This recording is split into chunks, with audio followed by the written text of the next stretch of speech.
Weekend's top movie, John Wick, Chapter 4, followed by Shazam, Fury of the Gods. I'm Rita Foley, AP News. This is 8:20 a.m. WCPT Willow Springs and streaming worldwide at WCPT820.com. We are Chicago's progressive talk, where facts matter. Now your WCPT 820 weather update. From the Weatherology Weather Center, I'm meteorologist Jennifer Wojcicki. Mostly sunny skies here for today with a high in the mid-40s. Winds out of the northeast around 5 to 15 miles per hour, gusting as high as 20. Tonight, mostly clear, a low near 29. By Tuesday, partial sunshine develops, high 49 degrees. Wednesday, a chance for snow early, cloudy, high of 44. Thursday, a chance for rain showers late, cloudy, high 56. That's your latest Chicago weather update. Currently, it's 36. I'm Tom Tunney, Chicago's first openly gay alderman. I'm endorsing my friend Paul Vallis for mayor. Paul is a lifelong Chicagoan who has made significant contributions to our city as its budget director and CEO of Chicago Public Schools. Paul Vallis has also been a passionate ally to our community, with a track record of significant contributions to the LGBTQ rights movement that goes back to the 1990s. He's a lifelong pro-choice Democrat, running to guarantee that Chicago will always be a safe haven for anyone seeking reproductive care. As mayor, Paul has a plan to make sure all neighborhoods are safe for residents and visitors alike. So look, whether you're walking your dog or enjoying a night out in the town, Paul's going to make sure that our streets are safe at all hours of the day and night. Paul Vallis will be a mayor for all of Chicago with your support. Paid for by Vallis for Mayor. I'm Bob Burke, founder and chairman of Burke America Parts Group, a family of brands that includes RepairClinic.com, an appliance and HVAC parts solution company that's grown into an international brand. Before American Eagle... Yes. Can we go over the run sheet very quickly? Sure. All right, and we're coming up at 6:06, their headlines, and at 6:10, looks like you're going to be doing the good news today. Yes. And then around 6:15, we'll be joined by Dr. Knighton. We'll continue third break. At 6:30, you'll be joined by Shapiro with our Celebrations Best live read, and then we'll go on with Joseph Kiles. Continue with him till the end of the first hour. We go to break, come back at 7:06. We do our headlines again. We'll be joined by Dwight McKee, Dr. Starks, Xavier Naguris, and G2 Brown? If you need a world-class website. G2 Brown. Sure. All right, and we continue with all of them until the end of the show. Okay, fantastic. Call America. Thank you. Thank you very much. And I'm coming up at 6:08. 773. With your extra 3 minutes, 6:09, or do you want 6:08? 6:09. Okay. All right. But the bottom line is this: that the state of Illinois and the city of Chicago have to do what's best for the taxpayers. And the Chicago Bears need to do what's best for the Chicago Bears. The hope is that they can find something down the middle that is beneficial to not only the Bears organization on and off the field, but also the taxpayer, which is the fan that are filling up those stadiums and buying all that merchandise. That's who they owe it to. The Sports Cubicle, Sunday nights at 9 on WCPT. I'm Dr. Anthony Lazowitz, and this is Climate Connections. People who grew up without air conditioning often have low-tech routines for cooling their homes, like opening windows and running fans at night. Some of them now live in senior housing that's equipped with central air and digital programmable thermostats. Hey, Robert As extreme and heat Andre. grows more common, these And systems Shirley can from beautiful increase people's Philadelphia. I hope comfort you all are and doing all safety. right in Philadelphia. But if they're Shirley, are you unfamiliar drinking with the the water? technology, they may unintentionally do things that waste energy Let me and money. know. Some of these folks were Everybody leaving the like and windows open share in and the like middle and of the night, share. but their community had central air. That's Shelby Ruiz of Washington State University's Integrated Design and Construction Lab. She recently interviewed seniors at 9 housing facilities. Many told her they need help learning how to use the devices in their buildings. Many said they benefit from printed instructions, something that's increasingly rare in the age of digital online tutorials. She says it's important to talk to seniors about their habits. So if they sleep with the window open, for example, climate controls can be adjusted accordingly. A lot of it comes down to training and teaching people how to use their spaces. So seniors can use cooling devices in a way that works for them. Climate Connections is produced by the Yale Center for Environmental Communication. To hear more stories like this, visit climateconnections.org. The Takedown with Cliff Schechter. All right, 60 seconds. Thank you so much. Let's have a great show, and let me know when I guess when we have me up. to stretch all over January 6th. And We have to the disbelieve mine will the be short and evidence sweet. So of get our own Dr. eyes. Knighton up. Of our I own guess by ears. 6:15 or so. We saw them She'll probably come be ready and about descend 6:20, upon but, Got it. Thank you so this much. Congress. Let's have a great show. Wounding and injuring 150 of our police officers, breaking people's noses, breaking people's fingers, putting people in the hospital. Who is this? And already they're Cliff Schechter, he does an online show for us. No. It was a tourist visit. Like these real tourists up here who have to come and watch representatives in the United States Congress say there's no difference between truth and lies. Hear more from Cliff at 10 seconds. .com Thank you. and Let's have a great subscribe to his show. YouTube page. We can change the world, change the world, change the world. Oh, yes, we can. We can change the world, we can change the world, change the world. This is the Santita Jackson Show. War and hate to a place of love, it's not too late. Gotta save the children, we can't wait. Let's change the world. I am green. Hey everybody, welcome to the Santita Jackson Show. It is March 27th, Monday, 2023. Wonderful to be with you today, everybody. It's voting season here in Chicago, so please get out and vote. Same day on-site voter registration. You can vote more easily than ever before. Make sure you do it. You can vote in your neighborhoods in all 50 wards, and you can vote downtown at the super site. So, everybody, let's get right to it, because we're going to be talking about the mayoral race at the top of the next hour, but we're going to be looking at what's happening in Mississippi and in Philadelphia and in Minnesota. These chemical spills in Philadelphia and in Minnesota, that's right. Mississippi, at least 26 people have died. 20 million people are still under a storm watch. It is an epic tragedy. Whole towns have been wiped out by what many are saying is an E4, or were E4 tornadoes, plural. So we're going to be talking about that and what you can do to be prepared for the unexpected. It seems like that's happening more and more all over the country, the unexpected, and your worst fears are becoming realized. I'm Santita Jackson, coming to you from WCPT 820, the nation's largest progressive talk radio station, and AM 950 Radio, the voice of progressive Minnesota. Devin, you got to let me know if we have tickets to give away, because on March 31st, on Friday, we are going to have our mayoral debate at Morning Star Studios. And so we want you to be there. It's going to be fantastic. We're going to have Paul Vallis and Brandon Johnson facing off against one another in a debate. They will be gentlemen, I'm sure, but it's going to get, should be a spirited debate and a respectful one. We're looking forward to that, of course. Joan Esposito, Patty Vasquez, and Santita Jackson, yours truly, will be moderating this debate, and I'm really, really, really looking forward to doing so. So, everyone, I want you to call me today right now at 773-763-9278. 773-763-WCPT, and let me know what your thoughts are about this election. Who do you have? The polls show that there is a statistical dead heat between Paul Vallis and Brandon Johnson. What do you think is going to happen? What do you think is going to happen? We have got to talk about this on the Santita Jackson Show today, and what's happening in Mississippi, what's happening in Philadelphia, what's happening in Minnesota with the water. The leak in Minnesota has leaked into the Mississippi River. They're saying that our drinking water is okay, but is it really? All right, everybody, let's get right to it. In Chicago, we're going to have a high of 42 degrees today. It will be partly cloudy. 39 degrees will be the high in Minneapolis, St. Paul. It will be cloudy. March Madness, the Final Four have been determined, everybody. Florida Atlantic, San Diego State, Miami, and UConn. Now, the ladies didn't make it on the UConn side. Oh, my gosh, I can't believe that. This is the first time in 16 years that they did not make the Final Four.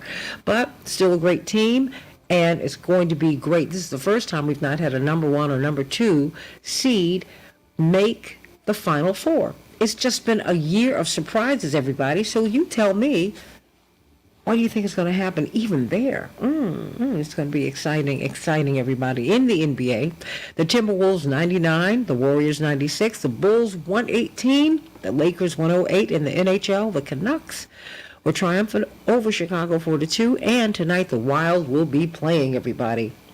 What is going on with this weather? Climate change is real, everybody.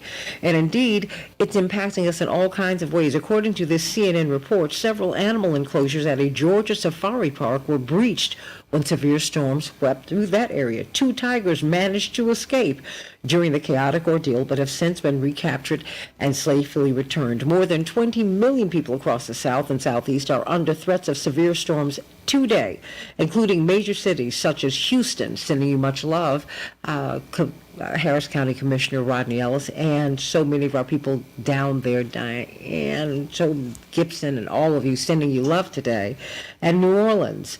Oh boy, this comes as communities across the region are already working to rebuild following a weekend of intense storms and destructive tornadoes that left more than 24 people dead. Mississippi was especially hard hit, with at least 25. Some estimates so far put the number at 26 people killed, dozens injured, prompting President Joe Biden to approve a disaster declaration for parts of the state. This evening, storms are forecast to flare up across southeastern Texas and into Louisiana. Wow, everybody. Wow, wow, wow. And in Israel, mass protests are underway after thousands of people took to the streets on Sunday in Tel Aviv and Jerusalem amid a worsening political crisis in the country. The demonstrations were sparked by Prime Minister Netanyahu's decision to fire the defense minister after he spoke out against the government's controversial plans to overhaul the country's judicial system. Silicon Valley Bank, they're buying most of the First Citizens Bank has said that they will buy Silicon Valley Bank. What do you think about that, everybody? The tech lender that failed earlier this month, the largest bank failure since the financial crisis of 2008. 17 former branches of Silicon Valley Bank will open as First Citizens outlets today. Good for the depositors, everybody. Philadelphia is monitoring its drinking water system following a chemical spill upstream in the Delaware River on Friday. Residents rushed to buy bottled water after the city sent a mobile alert recommending residents stop using tap water Sunday afternoon. But officials said later that tap water will remain safe to drink at least until 11:59 p.m. today. 3 different chemicals leaked into the river when a latex product spilled on Friday. But guess what? In Minnesota, the operator of a Minnesota nuclear power plant said that the facility would be taken offline. That was taken offline on Friday to repair a new leak near the Mississippi River. An announcement that came a week after the company and state officials belatedly acknowledged a separate leak that occurred in November. That's right. Xcel Energy insisted in a statement that the leak at its Monticello nuclear generating plant poses no risk to the public or the environment, but a team of federal regulators is monitoring groundwater in the area amid concerns that radioactive materials could wind up in the drinking water. Those are just some of the headlines on the Santita Jackson Show. Everybody, get some bottled water at home. I think my mother is much wiser than we even know. That's right, much wiser than we even know. I'm going to be giving some tickets away just in a few minutes. That's right. 3 times today I'm going to be giving tickets away to this mayoral debate. You don't want to miss it. It's going to be great. You'll be in the room. It's an intimate setting, but it's a large setting with Brandon Johnson and Paul Vallis. You will get a chance to hear some of the questions that you have sent. I've gotten a whole trove of them. I'm going to hand them in today because people want to know a whole lot from these candidates. Either of these men will be mayor. What kind of city will they help to guide us into being? And remember, what will you do to help them guide the city? Because voting is the end of the beginning, not the beginning of the end. You must then push these men to do what it is that you need to have them do to make the city great. That's right. Whether you voted for them or not, they're going to be your mayor. And you've got to make them do what it is that you need them to do to make America and to make this city, America's 3rd largest city, nearly 3 million people, to make it great, everybody. So let's get to it. You know, the headlines, we do those. And, of course, good news. I decided to do some of the good news today. Mine will be brief. I've been sharing with you over the past couple of years and over the past few weeks, I have been burying some friends. It's been tough. But you know what? A friend of mine called me very sympathetically and said, just if you need to cry, cry. Just remain prayerful, and, God has God's way. I said, and when our job is done, we're done. I said, and I'm at peace with that. And now I'm really trying to get to this space in my life where I am appreciative for what my friends left me with, not feeling that I've been left behind. So I want to take something from one of my godmothers, Mrs. Irene Ware. She was one of the pioneers in radio as a woman, as an African-American woman. For more than 50 years, Andre and I share her as a godmother. And she would always say, let the people you know, let the people who love you, who you love, let them know that you love them. Tell them that you love them and mean it.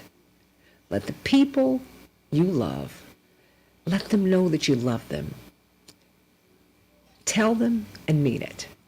See, there's an old song in the black church that says, it may be the last time, I don't know. It may be the last time, I don't know. Every time I look back now on these last times that I spoke with these friends and that I had a chance to spend time with Roberta Flack over the past week.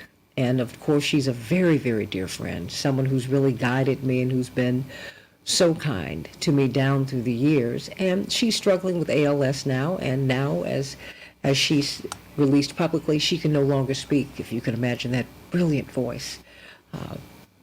It's been stilled, and yet her spirit is strong. She's still with us. But I'm watching people who've made their contribution, and I'm watching them kind of begin to go on.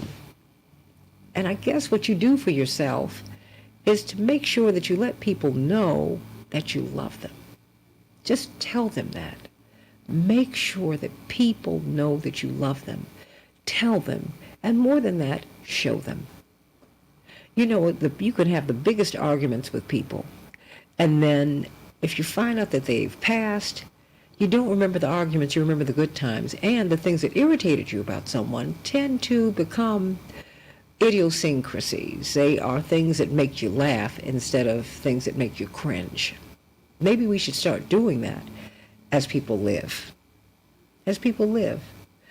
And so think about that as I think about Mr. Edward Gardner, who gave us these campaigns about love and one of the primary funders of Harold Washington's run. And when he had Soft Sheen products, he did so much in the community. He kept his headquarters on 87th Street in the community and was very accessible to us. We're watching some of the great ones can make their trots off this mortal plane. But let's think about all the things that they did, but let's think about the people who we have left, and let's let them know just how much we love them. That's important. It's not just important for those persons to hear that you love them. It will be important to you.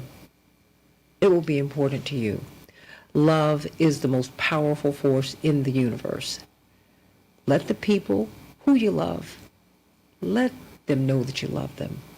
Tell them so, and mean it, and mean it. When you open your heart to loving them, you can open your heart to receiving love from someone else. That's the way it works, everybody. And that is the good news. So let's get to Dr. Shanina Knighton. Dr. Knighton, how are you today? I'm pretty good. How are you? I am doing fine. I'm watching these chemical spills in this water. It turns out we were not told about a chemical spill in Minnesota until last week. It happened in November, and the water leaked into the Mississippi River. Then we had another leak into the Mississippi River on Friday. And then, of course, people who had mobile phones, God bless you if you didn't, in Philadelphia, they got these mobile alerts, go get bottled water. The tap water is unsafe to drink. And now they're saying, oh, well, maybe it is safe to drink. We'll just have to continue to monitor it until 11:59 p.m. today. Oof, that's a lot to take in.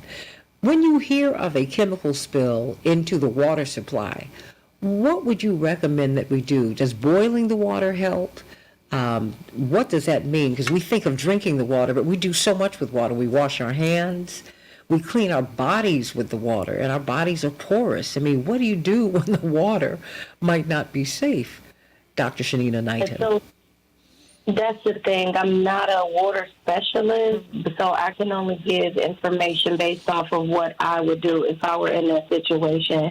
And I'm not sure I would boil the water. We're talking about chemicals here, and when I think about chemicals, I think about a chemical reaction, let's say, at school, okay? I mean, not at school, but a chemical reaction, at school, actually, in the lab where things are boiling up and you're mixing things and you're trying to see what's going to happen, and fumes can be let off. Boiling a chemical can do the same exact thing, so I'm not sure that would be the best course of action.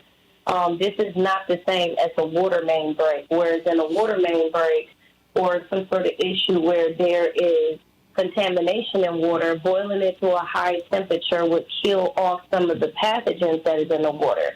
A chemical spill is completely different. One thing that's concerning to me is that, yes, because we live in a world of social media, a world in which information can be shared from local platforms onto national platforms, we hear a lot more and more about these things. But the sad part about it is there are a lot of untold stories. Meaning, I can remember as a little girl, my aunt, when we were living literally down in one of the lower income neighborhoods in Cleveland, at night around, like, let's say 2 or 3 a.m., you actually had big industrial companies that would come and dump chemicals into our sewer system. And my aunt will tell you that to this day, she believes that is what's responsible for her breathing issues as well as any other issues that she has encountered. So when you run into these things, unfortunately, we are relying on a system that does require us to trust that people are going to do what it is they say that they're going to do when it comes to being able to properly dispose of things, as well as making sure that they have safety and contingency plans in place to make sure that our safety is ensured. So I always have that notion to stay ready so you don't have to get ready. I don't have a recommendation when it comes to boiling water, but what I do recommend is that you do begin to honestly start putting up water, meaning it's best to have and not need than to need and not have. So, for example, if you say, hey, instead of taking $5 and possibly going to a fast food restaurant, that might be $5 for a case of water. That may actually potentially keep you safe in order for you to be able to brush your teeth, be able to cook your food, be able to water your plant, if you're growing something. So it's important that we start to think about it in that mindset, opposed to trying to rely on the water to be able to keep us safe. There are other... Well, just excuse me. When they say the water's unsafe, does that mean it's also unsafe to wash your hands? I mean, these are things we don't really think about. We don't think about it, but the thing is if it's chemicals in the water and it's touching your skin, you either absorb something, which means that it permeates through a barrier. You either ingest it, which means that you eat it, like you inhale it, which means that you breathe it in. So it finds its way into our body in multiple instances. So I cannot say without knowing the chemicals, as well as, that not being my space of expertise, that washing your hands in it would be safe. They're saying that you can't drink it, then cleaning your hands in it, I'm not sure that would also be okay. Mm-hmm.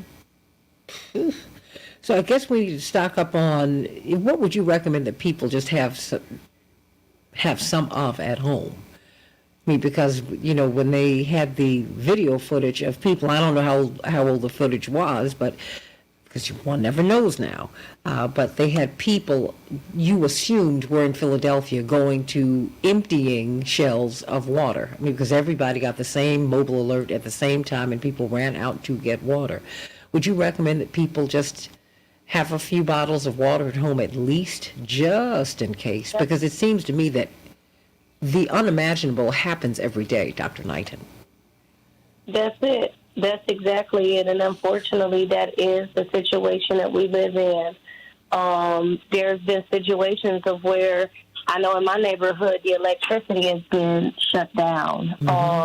Electricity has been shut down because, like, literally they may have needed to they were doing work and didn't let anybody know that they were doing work. So they worked on the line, and an unintended consequence is that we were without power for the day. So imagine, food going bad. Imagine trying to keep refrigerator cold, trying to adjust stuff. Things happen all the time. And right now, as we know, we're getting ready to go into we are in the spring season, and weather is unpredictable. We still have to just plan for things that could typically happen, which are power outages. So if a power outage happens, okay, do you have, adequate supplies to be able to eat? Do you have resources to be able to warm food, to be able to cook food? So it's not necessarily like a doomsday type preparation. It's just preparing because you understand that things can happen. And so water is just one of those things that are essential to us being able to live. You will want to make sure that you have that. There are other modalities that exist. It may not filter out everything, and it's not to, think about a particular brand, but there are, straws that make up to X amount of gallons of water a day, as you're drinking it. Mm-hmm. So it's supposed to filter out all of the bad stuff. And so it's just worthwhile looking into some of those items to say if something like this happens, because I live near, let's say, a chemical plant, because I live, in an industrial area. We have a nuclear plant in Perry, Ohio, that ended up having a spill, and that's about maybe, I want to say, an hour, not even an hour, maybe about 45 minutes away from my home. And so still, again, things travel through the air, right? So there are some things that we cannot be safe from. But for those that we can, we have to think about food, shelter, and water as being the main essentials. And how do we protect ourselves in times where things can potentially happen? Dr. Shanina Knighton, everybody. Dr. Shanina Knighton. Indeed, hey, Dr. Nina, at HEYDRNINA. Keep up with her on social media. She'll keep you thinking, keep you on your toes, everybody. Let us talk about what happened in Mississippi. 20 million people are living under a storm watch today. At least 26 people were killed in a couple of these towns in Mississippi, not to mention the fact that now whole towns were leveled, if you can imagine that. And you have a lot of poor people who were in the path of that storm. Will they get the help that they need in time? Back with more of the Jackson Show in just a few minutes.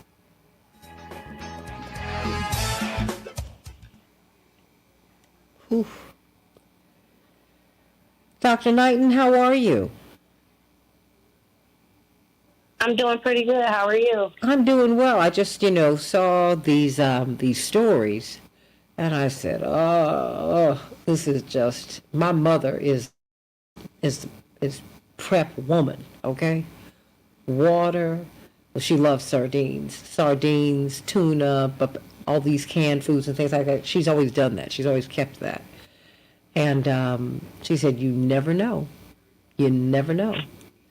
And now we do know that you never know, though you never know is coming true every single day. I mean, when I see these people in Mississippi, and that should be the lead story, period, they need to pump that up. It is just heartbreaking to see people who don't have homes anymore. I mean, they don't have towns. The whole town's been wiped out. And that's the thing that's so unfortunate, is that it really does happen every single day. And the thing is like, it's so many stories like that I honestly, the sad part about it is, it's like the oversaturation of the stories, I think, actually makes people become numb to it until it happens to them. Yeah. Think about it, Santita. East Palestine was in the news. It's not in the news anymore, but those people are still suffering, and we still don't know if that corporate did what they needed to do, right? Mm-hmm. Then on top of that, there were issues legally where they were saying that there was literally laws and things written to where the people couldn't even sue the company. Absolutely. So you look at instances like that, and you say to yourself, how is this really conducive to people living? How is it conducive to being able to keep people safe? And why is it that all of those, let's say, plants, chemicals, and everything else, I don't know. I know zoning exists, but you would think that in any particular instance there would be ways to be able to keep people safe. Look, Minnesota had a leak at this nuclear plant, on Friday. On Friday, they belatedly admitted, according to this news report, that they had a leak at a nuclear plant in Minnesota in November, but they didn't say anything about it. Huh? How does that work? Hey, Santita? Yes. I tried calling Joseph Kyles twice, and he has like a recording on his phone that says he's either unavailable or out of the country, and it won't even let me leave a voicemail, but I can't seem to get a hold of him. Let me try and reach him now. Okay, thank you. Okay, thank you for You letting me know. Though I'm sending her through. Okay. Okay.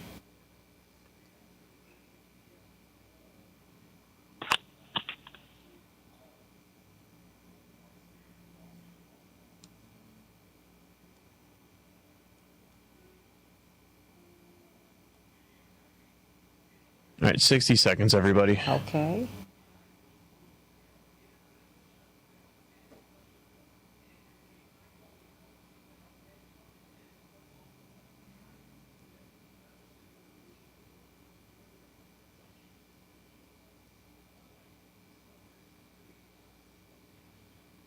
Okay, so I'll let you know when I know, okay?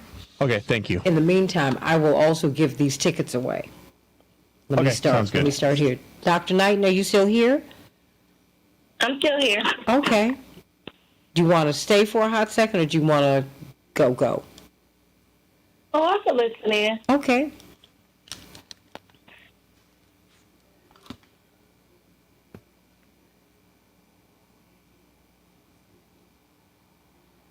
Ten seconds, everyone.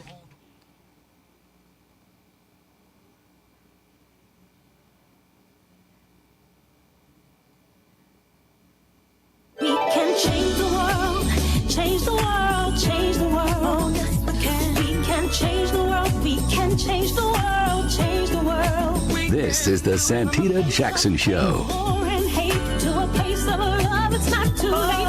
Gotta save the children, we can't wait. Let's change the world. Hey everybody, welcome to the Santita Jackson Show. Got these tickets to give away to the March 31st. It's on Friday. The debate held by WCPT, everybody. Last time we did this forum, it was on the cover of the paper. Wow. Many people say that really helped to reestablish the station, and it's all because of you. So I want you to call me at 773-763-9278, 773-763-WCPT.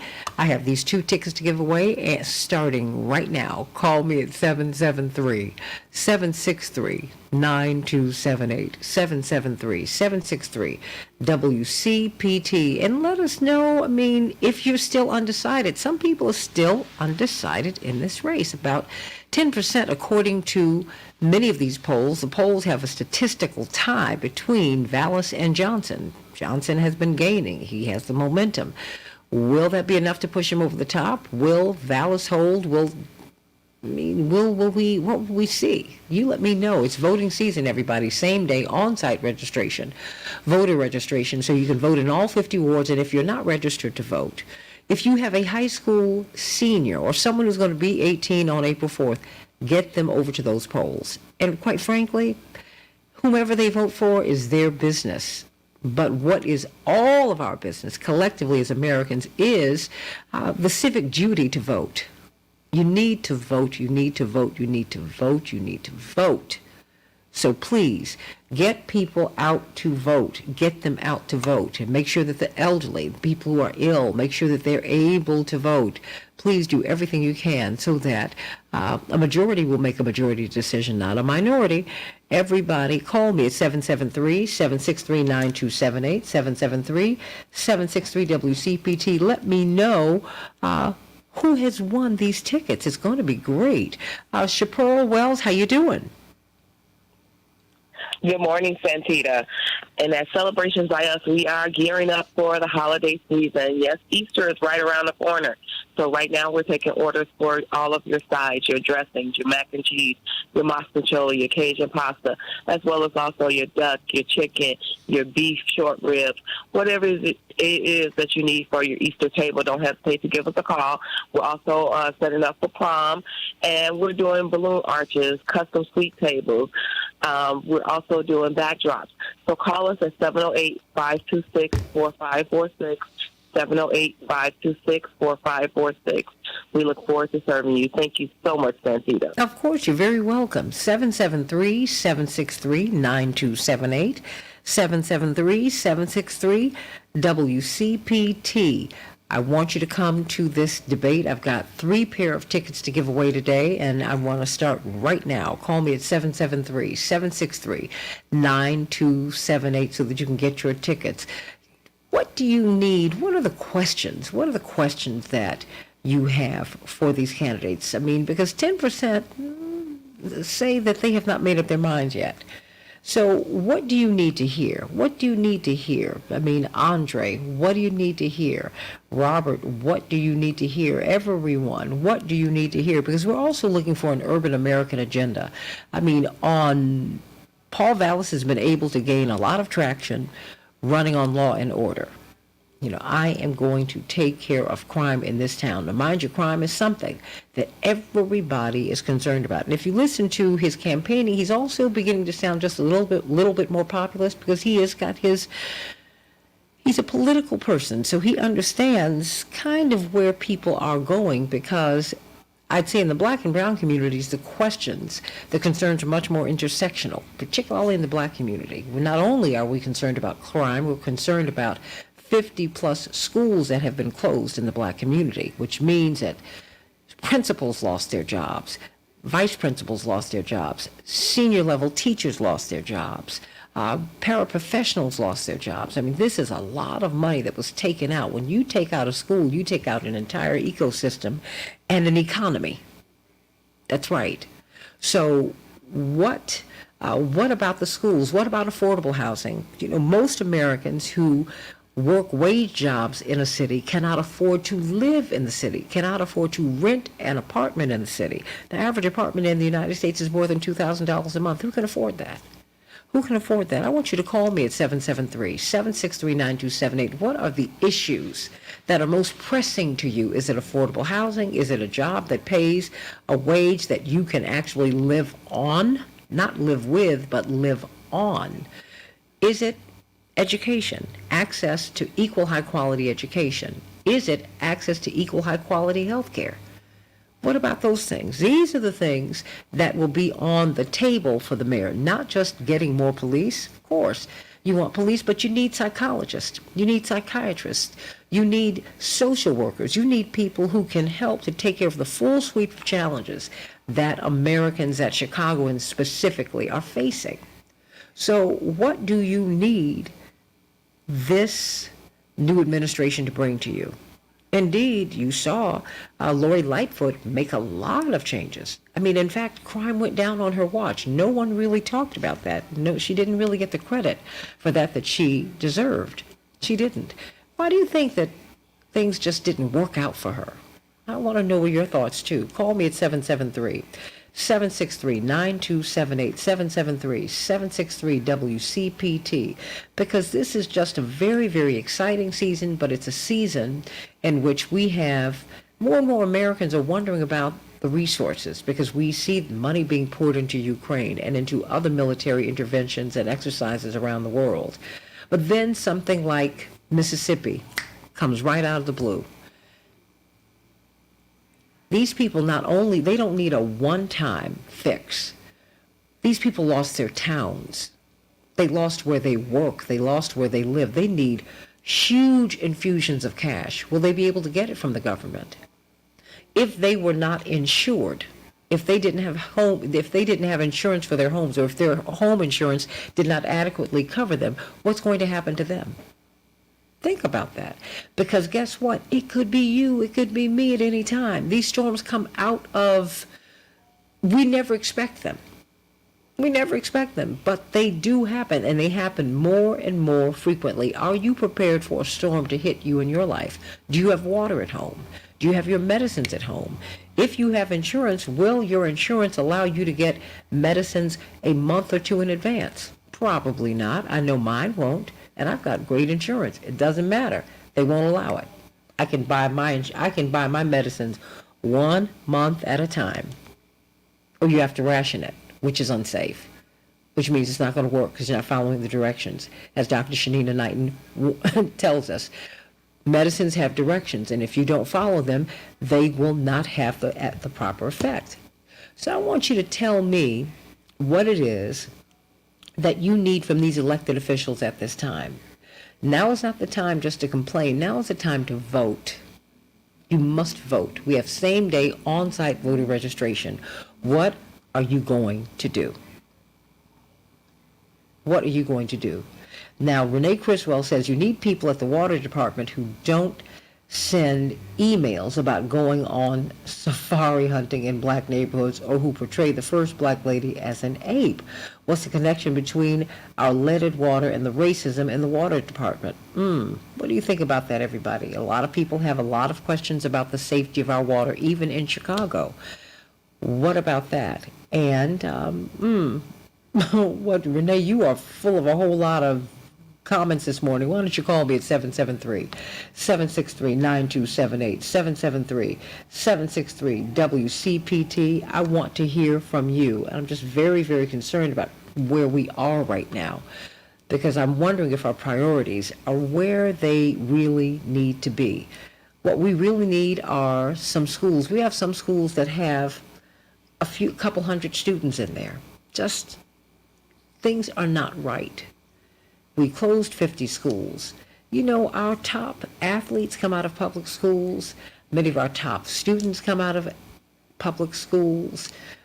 Our artists come out of these public schools, and on and on and on. Public schools have to take in everybody. So special people who need special education, they come through the public school system.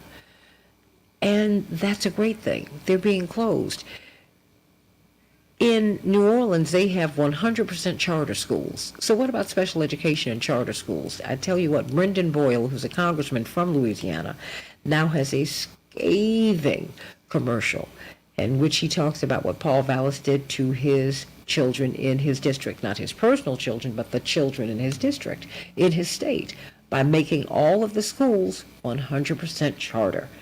That could happen here. It could happen anywhere, because now the corporate model is overtaking everything. They're trying to privatize Social Security. Think about that. I mean, the privatization of everything that we hold dear so that some corporations can make more money, more money, more money, more money. Think about that. Is that what you want? Is that what you want? Now, hey, I'm telling you, you've got to get out and vote. And even if you vote for a populist, when the populist gets into office, you then must put on another hat and become an activist and become an organizer and organize people to push the populist to follow the populist agenda. Why? Because corporatists will be meeting Brandon Johnson at the door. They're already in there. They've beat him to the door. They're already occupying the 5th floor, because that's just the nature of America. America's business is business. And Dick Durbin, who's supporting Paul Vallis, said this in 2008 as we watched the economy basically crater and collapse. He said, let's be frank, the bankers run the place. They run this place. That is the government. Wow.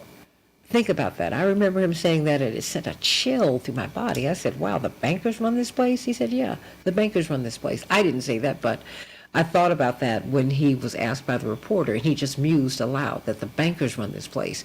That's right, the bankers and the corporations run our government. So now what are you going to do?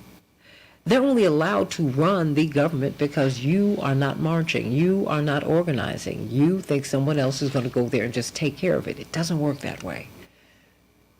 When you elect someone to office, then you must march, then you must call, you must send email, you must make your presence felt. Because then, as Barack Obama said when he was talking to, I think it was bankers, when he got into office, he said, look, I'm the only person standing between you and the pitchforks. As he looked out the window and saw these marchers outside.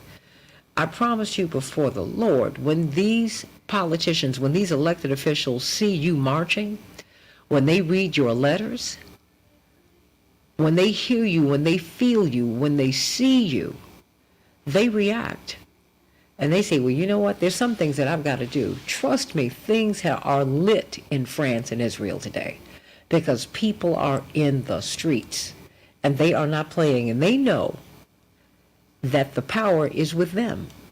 They know that if they continue to march, and particularly peacefully, if they continue to assert themselves and make their demands known and say, look, this government exists because I allow it to exist, then things change.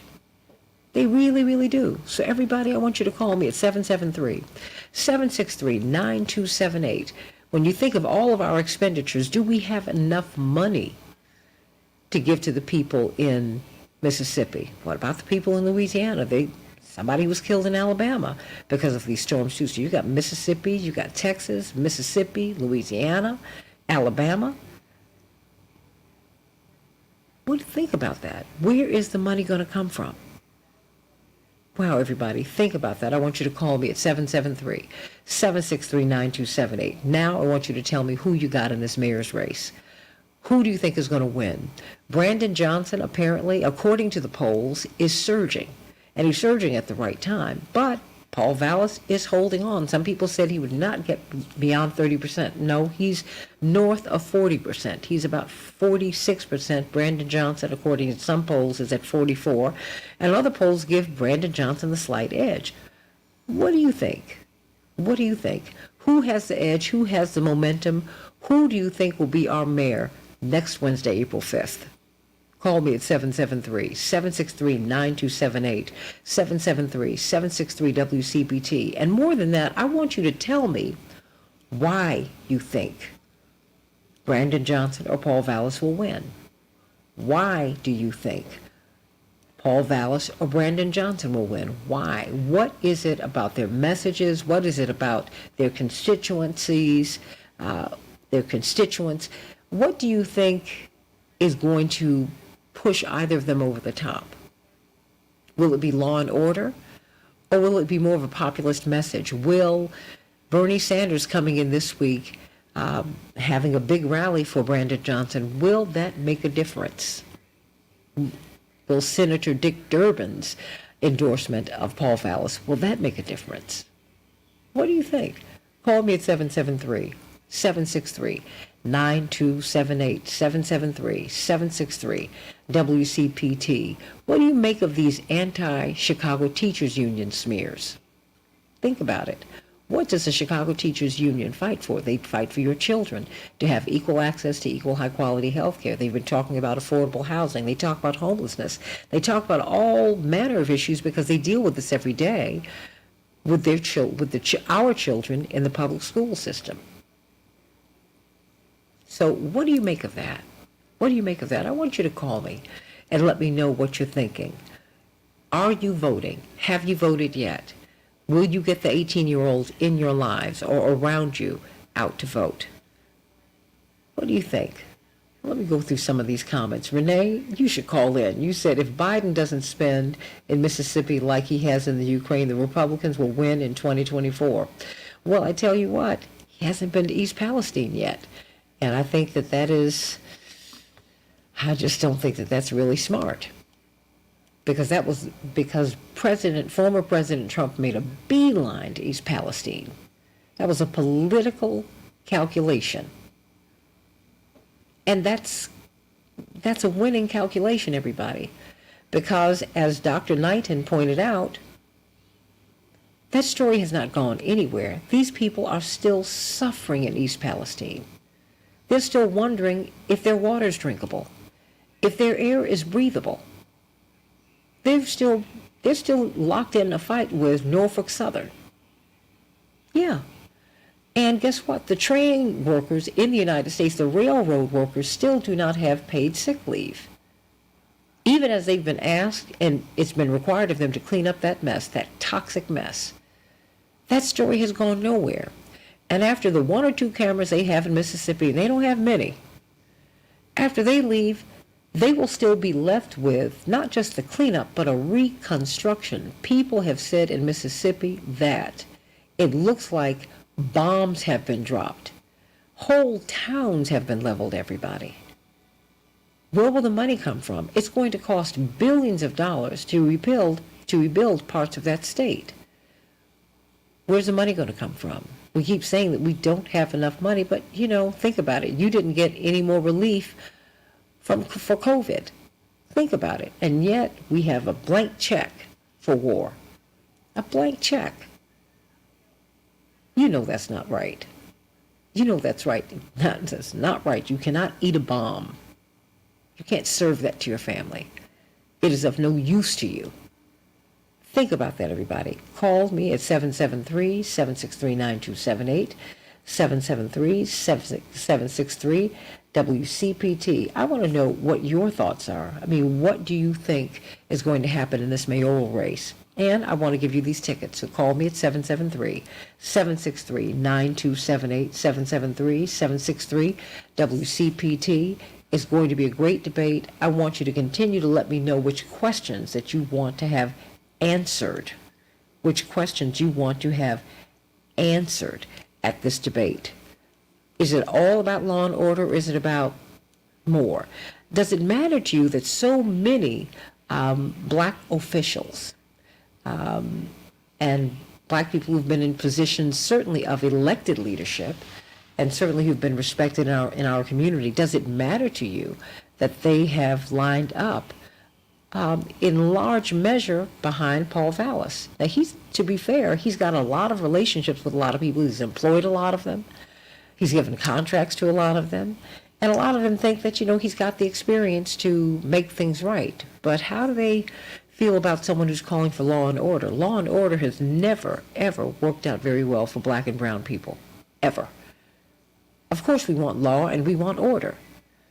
But somehow or another it just doesn't, when the clearance rate is so low in the black community, we're trying to figure out, well, does this really work? So I want to know what your thoughts are.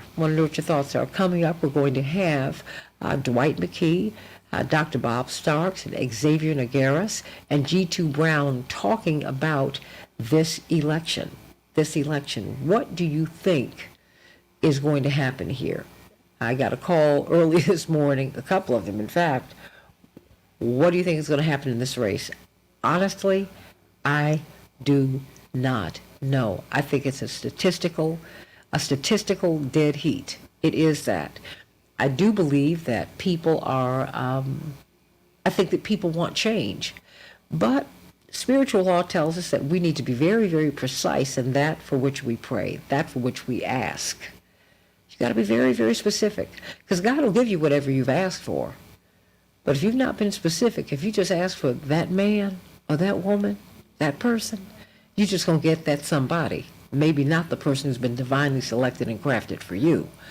So let's be very specific about that for which we are asking. If you want law and order, you need to marry it to something else. You want the police to have your back. You don't want them on your back. And you want the police to be safe. They are human beings. They need support. They're not social workers. They're not psychologists. They're not psychiatrists. They need those persons working with the force as well. Defunding the police, I don't know who came up with that phrasing, because that phrasing was always designed to take us away from the actual restructuring that needs to occur within the police department. The police department, is it a social service agency? No, but it does have social service functions, and they need social service workers in that agency so that they can do their jobs. They are not trained psychologists. They are not social workers. That is not what they do. And sometimes you need those kinds of persons, those people trained in those fields of endeavor, to come in and help you to mitigate a situation. Think about that, everybody. Think about that as we are looking at this race and as we're looking at what it is that we want. And of course, we've got to look at the fact that race and racism is very, very much a part of this race. I was reading an NBC report that talked about that. It is very, very much a part of this report. For many, many years, Chicago on paper was the most segregated city in the United States. And having grown up in the 70s and the 80s, I got to tell you, to grow up with every mayor that I grew up under was from a neighborhood where I was not welcome as a black person. And it was just, that was just, Bridgeport is a very different place now. But when I was growing up, it was a place that black people did not go because you knew you were not welcome and you were taking your life into your hands when you went there. That was just the reputation, everybody. That was it. And that's where our mayors came from. It's a lot to think about. There's a lot to unpack here. And we're going to have Dwight McKee, Xavier Nagaris, Dr. Bob Starks, and G2 Brown and you unpack it. So I want you to call me at 773-763-9278 so you can come to this debate on Friday. It's from 12 to 2. It is going to be something that is going to be fantastic. You don't want to miss it because we're going to be just about 4 or 5 days out from the election itself. You don't want to miss it. You don't want to miss it. Back with more of the Santita Jackson Show in just a few minutes. Call me at 773-763-9278 so you can get these tickets. Back in a minute.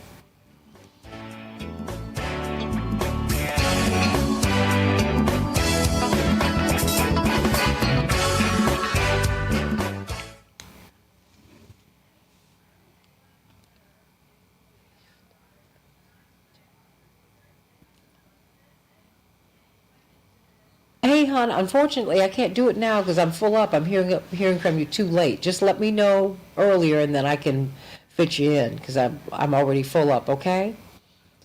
All right. Love you much. You too. Bye-bye.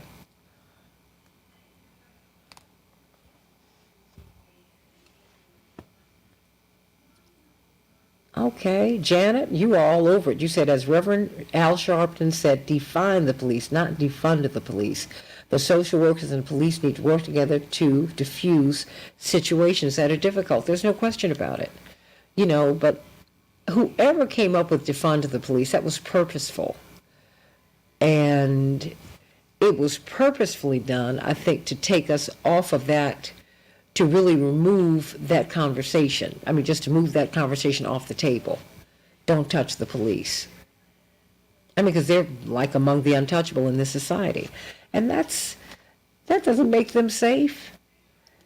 Having them be mistrusted and untrusted does not keep them safe. I mean, like, at all. At all. At all. So what they have got to do is something else. Something else has to happen here. You need social workers, you need psychologists, they need support, not just support, they need to be that should be part of the system. That should be part of the policing ecosystem. If it's not going to be part of it, this is not going to work. Not going to work. So, call me. All right, everybody. Jewel, how you doing up there in New York? I'll be back there very shortly, as a matter of fact. Wesley Curry, thank you for the spiritual comments you're giving us this morning. So helpful. And Janet, you're going to be there on Friday. I cannot wait to see you. And it'll be wonderful. Wonderful, wonderful, wonderful. All right, Robert and Andre and Shirley and Robert again. That's right. Is it still too loud, Robert? Joyce, how you doing? Shirley from beautiful Philadelphia. You're prepared by getting bottled water. I'm so glad to know that. We all need to have bottled water. That's right. Make sure you get some. Robert said you're glad you don't eat catfish anymore. Oh, I hear you, but I do. Oh, my goodness. When it's made properly. My brother, Congressman Jackson, he is one heck of a cook. And he makes great catfish, macaroni and cheese, and other items. I mean, everything he cooks with love, and it is so good. Oh, my gosh. It is so good. Every time he fries catfish, he always calls me, and then he'll jump in the car and bring some over to me. Oh, he hasn't had time. I wonder why lately to do any of that, but boy, oh boy, is it as good. And Renee, you say everyone in Black, Hispanic, and Asian communities in Chicago should have their water checked for lead. Wow. According to citing data from the Chicago Tribune, Illinois has more lead water pipes than any other state in the nation, and Chicago more than any other city. In fact, Illinois may have as much as a quarter of all lead service pipes. Sending Dwight McKee, Dr. Robert T. Starks, Xavier Garris, and G2 Brown through. Fantastic, according to Tammy Duckworth. Wow, what a mess. What a mess. Hey, everybody, how are you? Let's do a test. Mr. Nagaris, let me hear you. Good morning. Good morning, good morning. G2 Brown, may I hear you?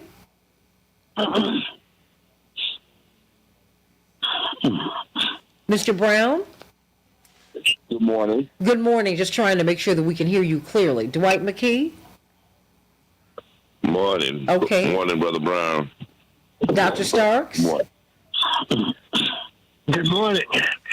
Good morning. I'm here. Okay. Make sure you're not doing anything in the background, because that sound gets amplified when we're on the radio. All sounds are equal. So, thank you so much. So glad that you all are with us today. So glad that you are with us today. Thank you for having us. Thank you. Good morning, Dr. Stark. Good morning. Eric out in Los Angeles, how you doing? Thank you. You know, Robert, it's very interesting. No one really talked about Mr. Gardner's passing. And that is just a shame, Dr. Starks, Mr. Brown, Mr. Nagaris, and Dwight McKee. I'm like, whew, this is, I mean... Yeah, he was such a giant, absolute giant. There's no doubt about it. I mean... Yeah, we gave his daughter an award yesterday at the rally. She did a tremendous speech in his behalf. Well, they're a tremendous family. Was this a rally on the west side or the one in West Side rally? West Side rally with Hatch and Sharpton and Brandon Sampson. She made a terrific speech. Wonderful. Excellent. Wonderful. Mm-hmm. Okay. Yeah, but no one knew. That's what's awful. No one knew that he passed. Mm-hmm. I mean, no one knew, and you didn't see it in the media. And for someone who is such a giant, for that not to be discussed, it's just shameful. Mm-hmm. Like, what else? I mean, but look, Mississippi is like the second or third story in the corporate media today, which is absolutely insane. Mm-hmm. Yeah. That was total destruction of that town. Rolling Fork. Rolling Fork. I'm sorry. Yeah, well, rolling something, but yeah, I mean, it's very painful when you think about it. I had a couple of people lined up for it, but I was, 60 seconds, everyone. Thank you. I was worried about them because not only do you not have electricity, you don't have power. The cell towers are knocked down. Right. So you don't get cell service. I mean, there's just a lot going on. And they have not really, I had friends in Memphis who didn't even know about it. I was like, really? Mm. Mm-hmm. It's terrible. So everybody, let's get right to it.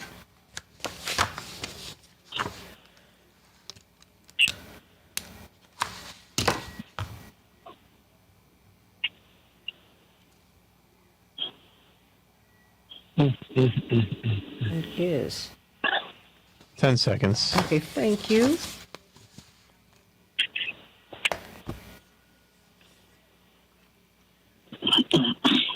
We can change the world, change the world, change the world. We can change the world, we can change the world, change the world. This is the Santita Jackson Show. War and hate to a place of love, it's not too late. Gotta save the children, we can't wait. Let's change the world. I am breathing. Hey everybody, welcome to the Santita Jackson Show. It is Monday, March 27th, 2023. You know what that means. It means that we are getting ready for the mayoral debate that WCPT will host on Friday at 12 noon. Are you going to be there? I hope that you will be. Morning Star Studios. Call us at 773-763-9227. 9278 so you can win these tickets. 773-763-WCPT. You don't want to miss it. I'm Santita Jackson coming to you from WCPT 820, the nation's largest, progressive talk radio station in the country, an AM 950 radio, the voice of progressive Minnesota.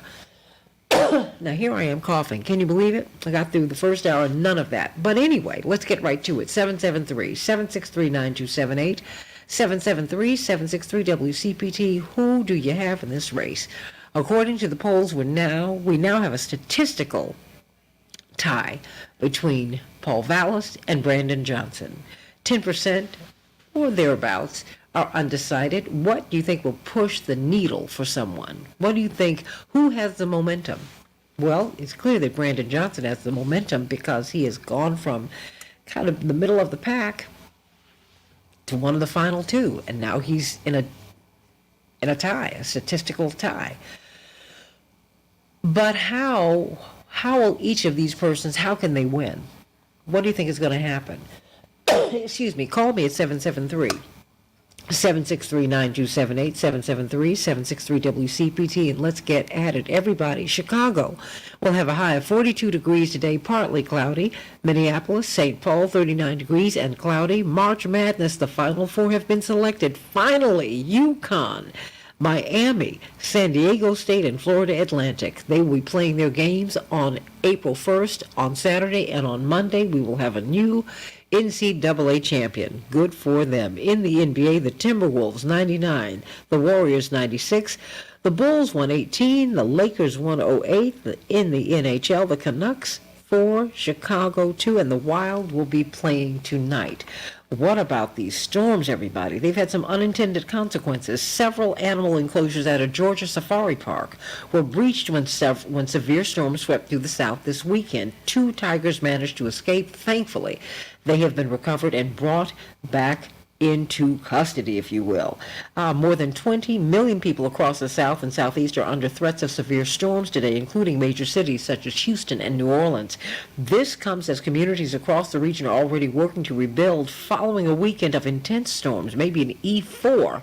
Wow, the highest you can get is an E5 tornado. Destructive tornadoes, intense storms that left more than 24 people dead. Mississippi was especially hard hit. At least 26 people have been killed. President Joe Biden has approved a disaster declaration for parts of the state. That's right. And this evening's storms are forecast to flare up across southeastern Texas and into Louisiana, praying for all of those people in that region. Mass protests are underway in Israel after thousands of people took to the streets Sunday in Tel Aviv and Jerusalem amid a worsening political crisis in the country. The demonstrations were sparked by Prime Minister Benjamin Netanyahu's decision to fire the defense minister after he spoke out against the government's controversial plans to overhaul the country's judicial system.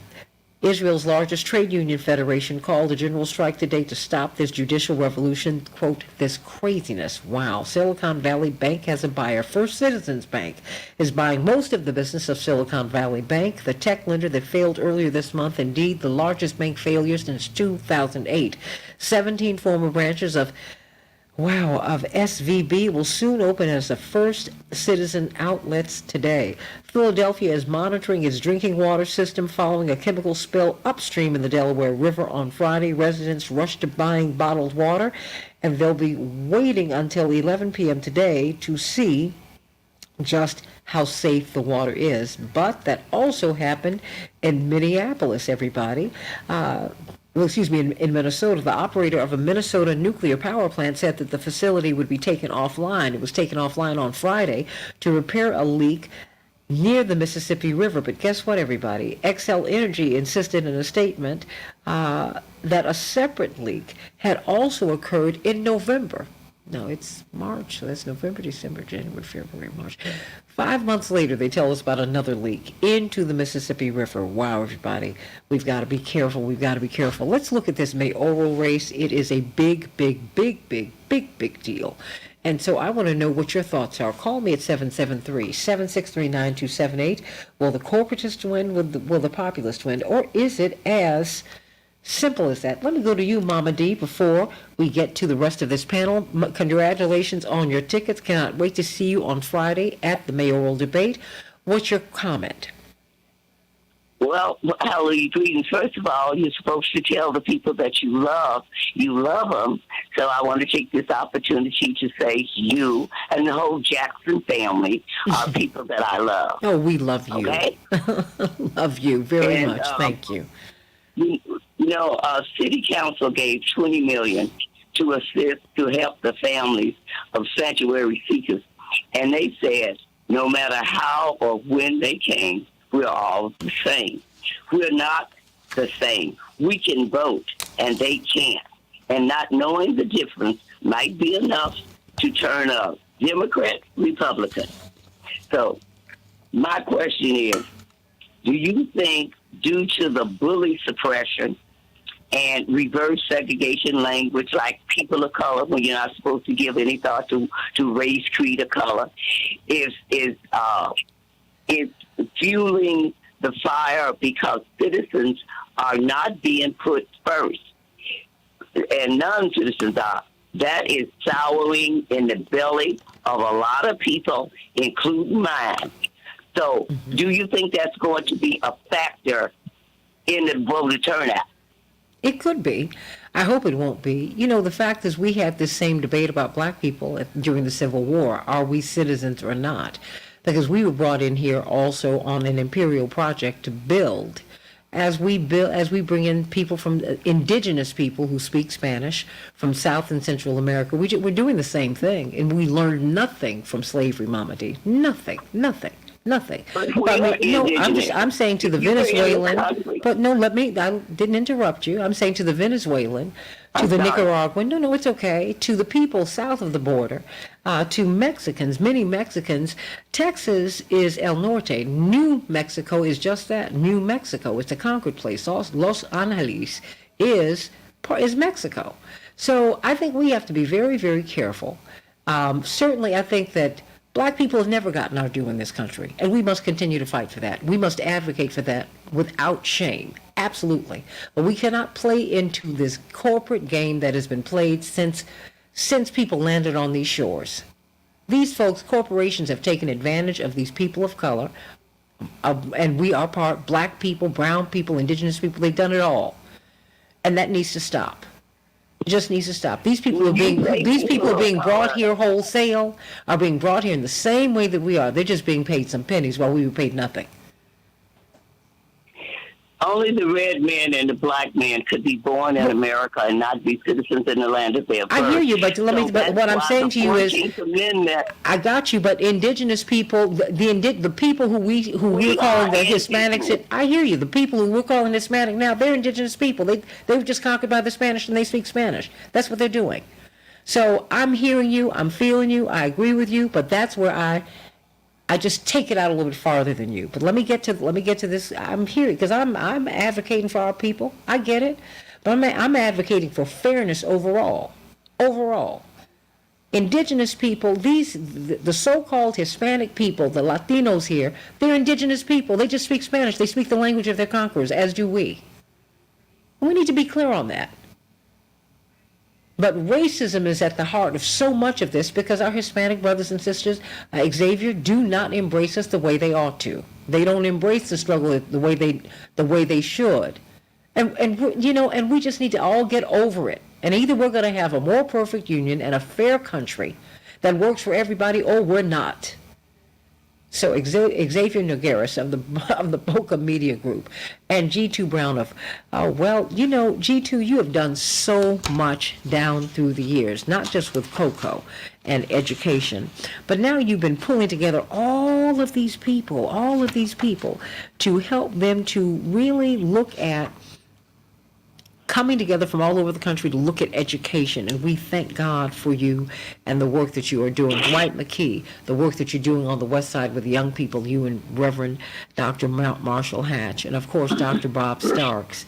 But let's get right to it. Handicap the race for us, Dr. Starks. Yes. Excuse me, I have my sinuses screwed up. It's a tough time.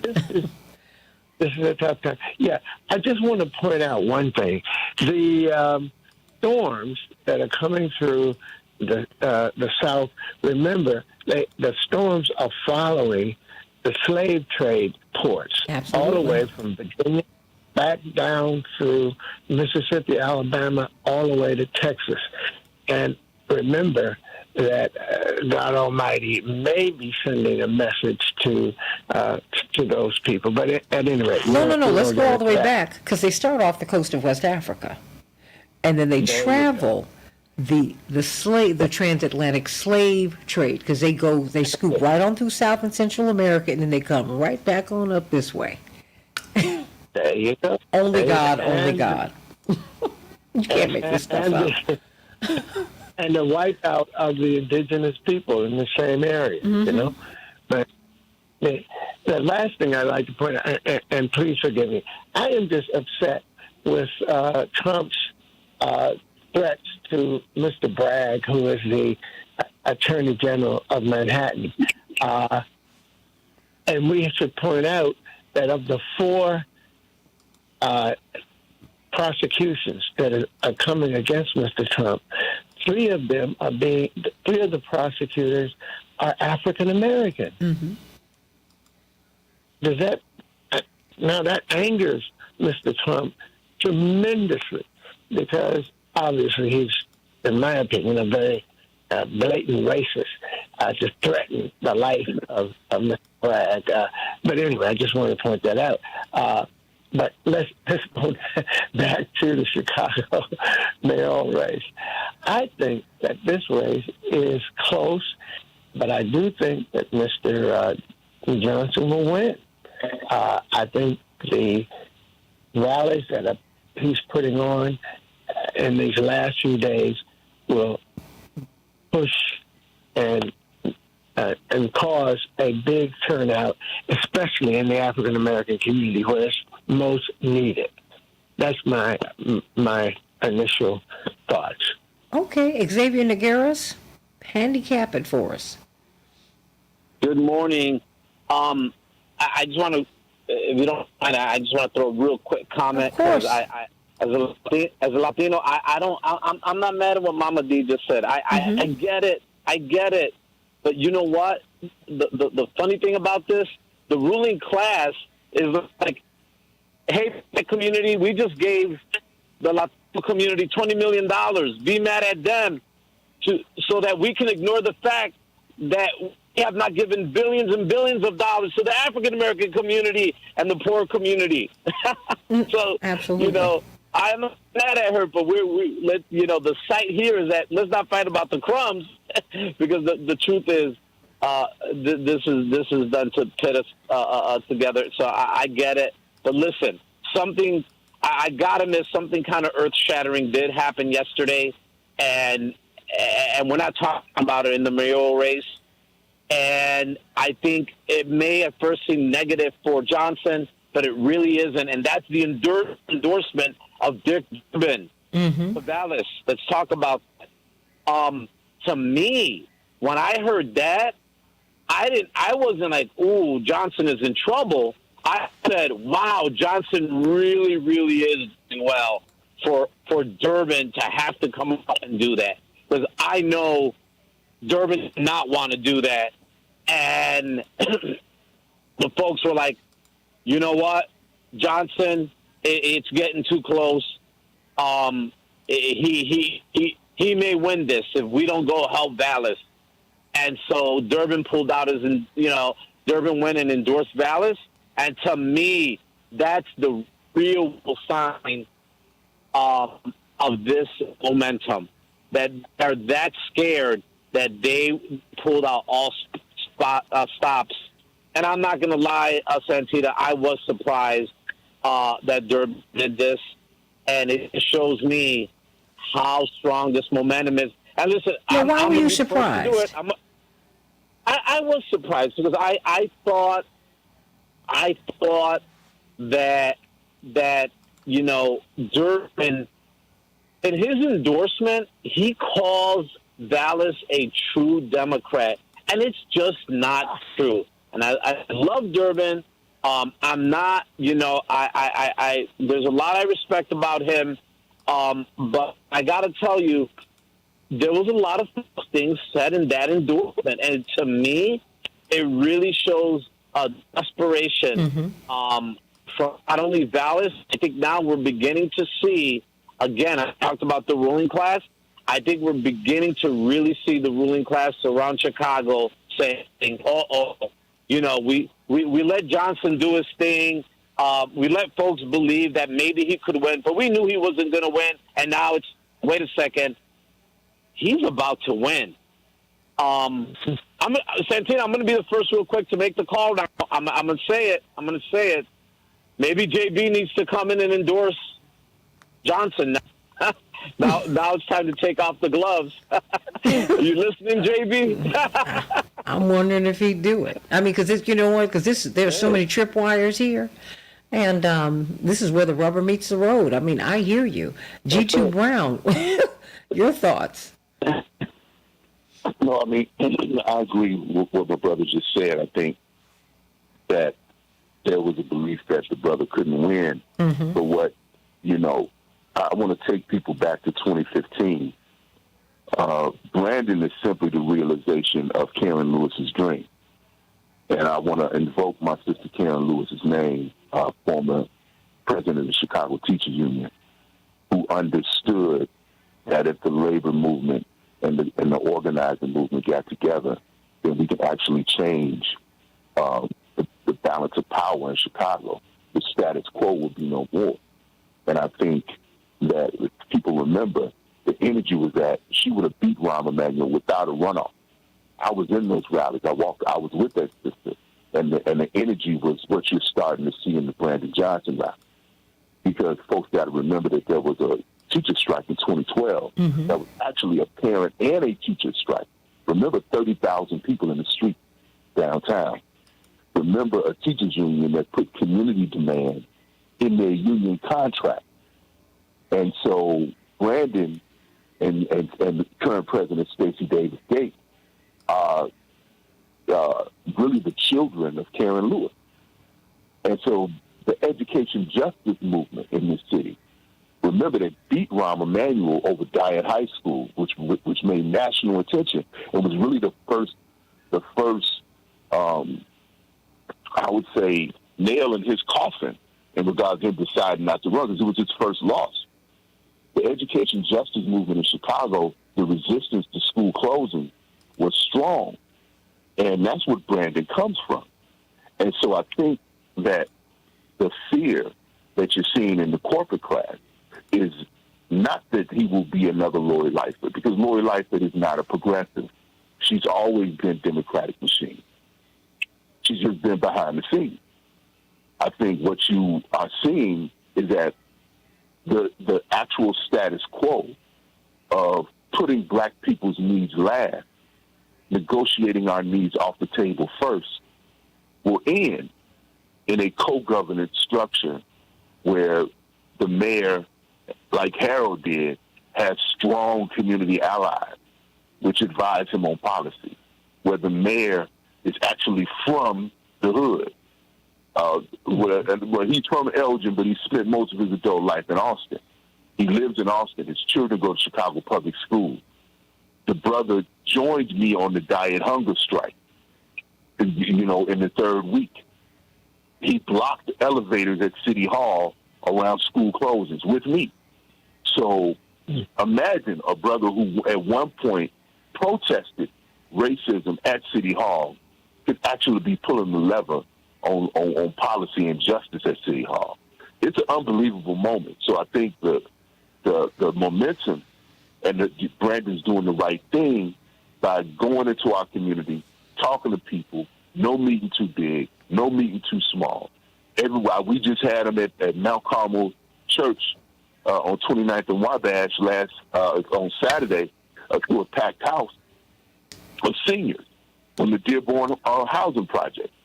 Inspiration, and I think that's what's important. And we know this. For black people to turn out, the word is inspiration. And I think that's what we're starting to see as they talk to this brother and they hear this brother's program. they're realizing that, this is not the status quo.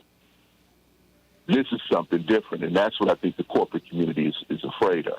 And and I just want to remind people that in order for that to remain so, on April 5th, should he win, you're going to have to continue to push him, because he's got to tell the corporatocracy who will come in on him, who are already there, Mr. Brown, that, look, I've got these people breathing down my neck. I hear you, because he's got to get along with everybody. As the mayor, he's the mayor of everyone, and I respect that. That's right. That having been said, the way politics works, the squeaky wheel gets the grease. So if you want him to be the populist, you must be the populist and take to the streets peacefully. You must call, you must send email, you must show up at the city council meetings and let them know he has to feel like the wolves are at the door, and the corporatocracy has to feel that too. So I want you to understand that. Dwight, we're going to get you on the other side of the break because we want to hear from you. We've been talking with Xavier Nogueras, president of the Boca Media Group. Met this young man, G2 Brown, when he was 17, campaigning for Reverend Jesse Jackson. In 1987, he was running to be a delegate, although he couldn't vote yet. But he said, but by July I'll be able to. And so we just running as a delegate. And of course, the brilliant Dr. Bob Starks, who I've known all of my life, but indeed one of the premier political scientists in the world. Dwight McKee, premier social scientist in the world. He's doing so much fantastic work as he's been doing all of our lives. And of course, G2 Brown, National Director, Journey for Justice Alliance. Indeed, I met him while he was at COCO. So there you go, grassroots organization in 30 U.S. cities, organizing to have community-controlled schools, everybody. Call us at 773-763-9278 and win some of these tickets. That's right. You can win some more tickets right now. 773-763-WCPT, 773-763-9278. You want to come to this debate. It won't be a forum. It will be a debate. These two gentlemen will get into it. They'll be respectful, but you will see the differences. You will hear the differences, and I want you to continue to send me your questions so that I can turn them in as we are beginning to, as the team here. I'm not a part of that team, but I certainly will turn in my questions. I want your voices to be heard on this debate stage on Friday. So call us at 773-763-9278. Let's talk about this debate. Let's talk about this election. Who you got? Who do you think is going to win? Who's got the momentum? Why do you think Senator Durbin had to come on out? He had to come out because he's got to try and secure this win. But where's everybody else? Do you think Tammy Duckworth is going to come out? Do you think that J.B. Pritzker is going to come out? What? A lot of other people have come out. We now see who a lot of people are and where they line up. Love it. On Santita Jackson Show, WCPT and AM 950 Radio. Back in just a moment.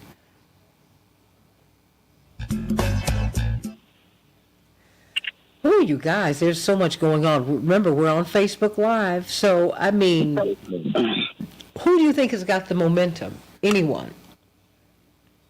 I think Jonathan definitely has. I mean, Brandon definitely has the momentum, in my opinion. Mm-hmm. Absolutely. Okay. I think that there's, you can feel this kind of palpable energy, and I just want to repeat. I think that for our community, the notion of inspiration is important. I think Chuy Garcia's endorsement was critical. Why? Why do you think Chuy?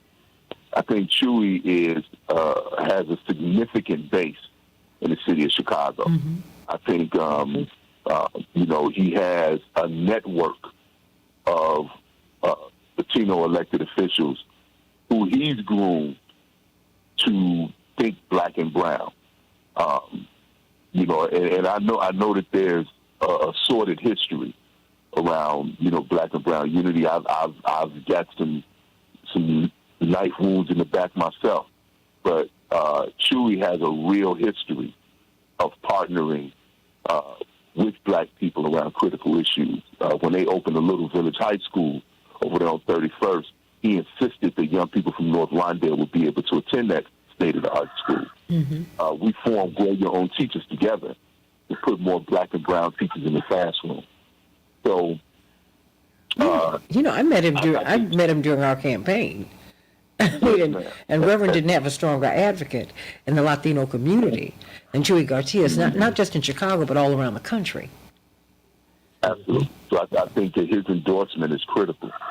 But again, I don't want to be redundant, but I think that black people got to feel you. Yeah. And I know there's a lot of critique of our low voter turnout, but I want to offer. Look at all the people that are standing up for Vallis now. Then you ask yourself why? Mm-hmm.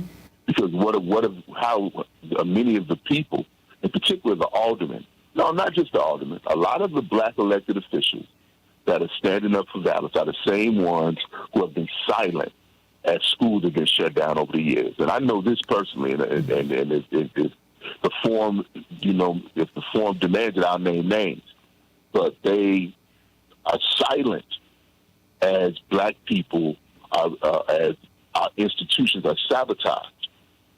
And I think, it says a lot for why people don't have confidence in elected leadership, because there's a status quo.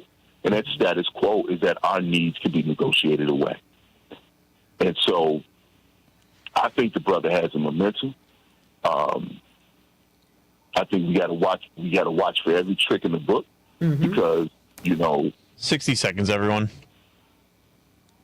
Mm-hmm. So that's those are my thoughts. Okay, I gotcha. No, and I'm sorry, I'm doing a couple of things, but I'm hearing you. Dwight, want to come to you? Oh, thank you, Aniva. I wish you a safe day too. Robert, you said statistical dead heat. Yeah, I think you've got some high-profile blacks, elected and unelected, who are very, very, very strong Vallis supporters, and many of them were running. It seems like those who were running support Vallis. It's like you can't make this stuff up, y'all. It's just whoo. But it's not really surprising. 10 seconds. I know given the fight Dr. King had, the fight that Reverend has had, that my father's had down through the years, it's not surprising. Stand by. We can change the world, change the world, change the world. We can change the world, we can change the world, change the world. This is the Santita Jackson Show. War and hate to a place of love, it's not too late. Gotta save the children, we can't wait. Let's change the world. Hey everybody, March 27th, Monday, 2023. I'm Santita Jackson. I want you to call me on WCPT 820, the nation's largest progressive talk radio station, and AM 950 radio. I want to know who you got in this mayoral race. It is a week from tomorrow, and at the end of the week, on the 31st, on Friday at 12 noon, WCPT, the nation's largest progressive talk radio station, will be hosting a debate between Brandon Johnson and Paul Vallis. You need to be there. Call me at 773-763-9278. Right now, if you want to get some of these tickets, 773-763-9278, 773-763-WCPT, so that you can win these tickets. We've been talking with Xavier Nogueras. So proud of you, the Polka Media Group. So proud of you. Met him when he was a 17-year-old campaigning for Reverend Jesse Jackson. Yes, it goes back, we go back a long way, everybody. He did some campaigning with us, too. And, of course, Dr. Bob Starks, preeminent political scientist. And indeed, he's always holding class on this show, and I love it. Northeastern Illinois University Center for Inner City Studies, but he does it at Rainbow Post. He does it everywhere he goes. Makes you think. Dwight McKee will be coming up in a hot second. And then G2 Brown, from formerly of the Kenwood Oakland Community Organization, but he is now the National Director of the Journey for Justice Alliance. It's a network of grassroots organizations in over 30 U.S. cities. They're fighting for community control of our public schools. Wow. Dwight McKee, why don't you handicap the race for us? Well, I think that they've already been an effective job kind of handicapping the race. I think that people who are surprised by these endorsements don't really understand the American political system and what it's about. America is the confederation of European tribes who had come together over here and said we had set aside our differences in Europe for the purposes of exploiting the United States for the benefit of ourselves and our cousins in Europe. And so they have alliances and disputes among each other. And our value is where we have been able to use our little tribes to leverage our influence against each other. And so we always a little surprised when they're sending billions of dollars to the Ukraine, the Europeans in the Ukraine, of everybody's money, but almost virtually ignore the needs of Haiti or the needs in Mississippi, whose needs are more pronounced, but don't fit into those tribal configurations. In this situation, what you have is you have 2 or 3 of these tribes fighting for the resources in Chicago and in Illinois. And because we have the majority of people, or a substantial amount of people in this town, has a real chance for our people and people of color, including Hispanic people, to be able to control these resources and many of these jobs. We have a real opportunity to be able to do that and to use these resources in behalf of our community and our children, not to the expense of other ethnic groups who've always controlled them participating, but at least to make it more fair and equitable. And so Brandon, I think, has all the momentum because of the teachers union, because of the black community, has all the momentum to be able to really, really control that and make a difference for everybody. But he's competing against these ethnic groups who have used these resources over the years, basically to build up their own little ethnic groups and their own little communities at our expense. And so when you see these people come out and endorse him, like the Durbans, and you see the Pritzkers stay out of it, understanding that they're not making decisions in behalf of the multitude of the black people and brown people who supported them, but they're making much more strategic situations involving all of the different kind of cross-cultural and ethnic groups that they feel they have to be accountable to maintain power and position for themselves and the groups that they represent. And so it befuddles me that these black politicians and some black preachers and people in the black community can so easily be siphoned off to promote other people's interests at the expense of their own children and at the expense of their own community. What do you think would be the impact? Being said, well, what do you think would be the even impact? with that being said, okay. Even with that being said, I think Brandon still has the momentum because I think that there's enough people of goodwill, including that white liberal crowd, who can give us the margins. Well, having said that, my question for you is, what do you think will be the impact? You've had a lot of high-profile black people who have come out in support of Paul Vallas, including people who ran against him. Dwight? I think the impact has much to do with who wins and who loses. I think that if Brandon wins, I think that many of those people will be, they'll have there'll be an isolation, and they will be seen as sellouts in their own communities. I think if Vallas wins, they'll get the little crumbs that they position themselves to get, and they keep living comfortable lives and of disgrace and comfortable lives and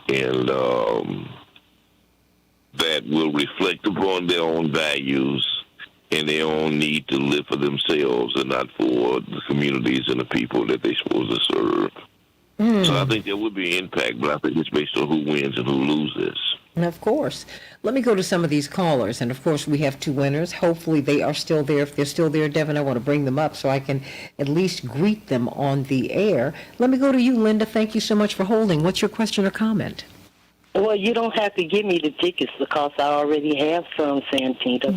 Go. But we have some other people who called in. They got the tickets, girl. Yeah, and they can get them, but I already have mine. I got them last week. But what I would like to say is I want to remind you, Santita, that blacks are America's only involuntary group. Mm-hmm. Now, the other immigrants, they came by choice. They had to sneak in and so on and so forth, and I understand that. But as soon as they get $1 above their rent money, the first thing they do is call you the N-word. I work with them. Mm-hmm. I'm a retired teacher. I was working at Spalding when Dallas was in. He put that school on probation. That was a school for the physically and mentally handicapped. There were children there that were dwarfs, hemophiliacs. Many of them had been shot in the head or dropped in the head or shot in the spine.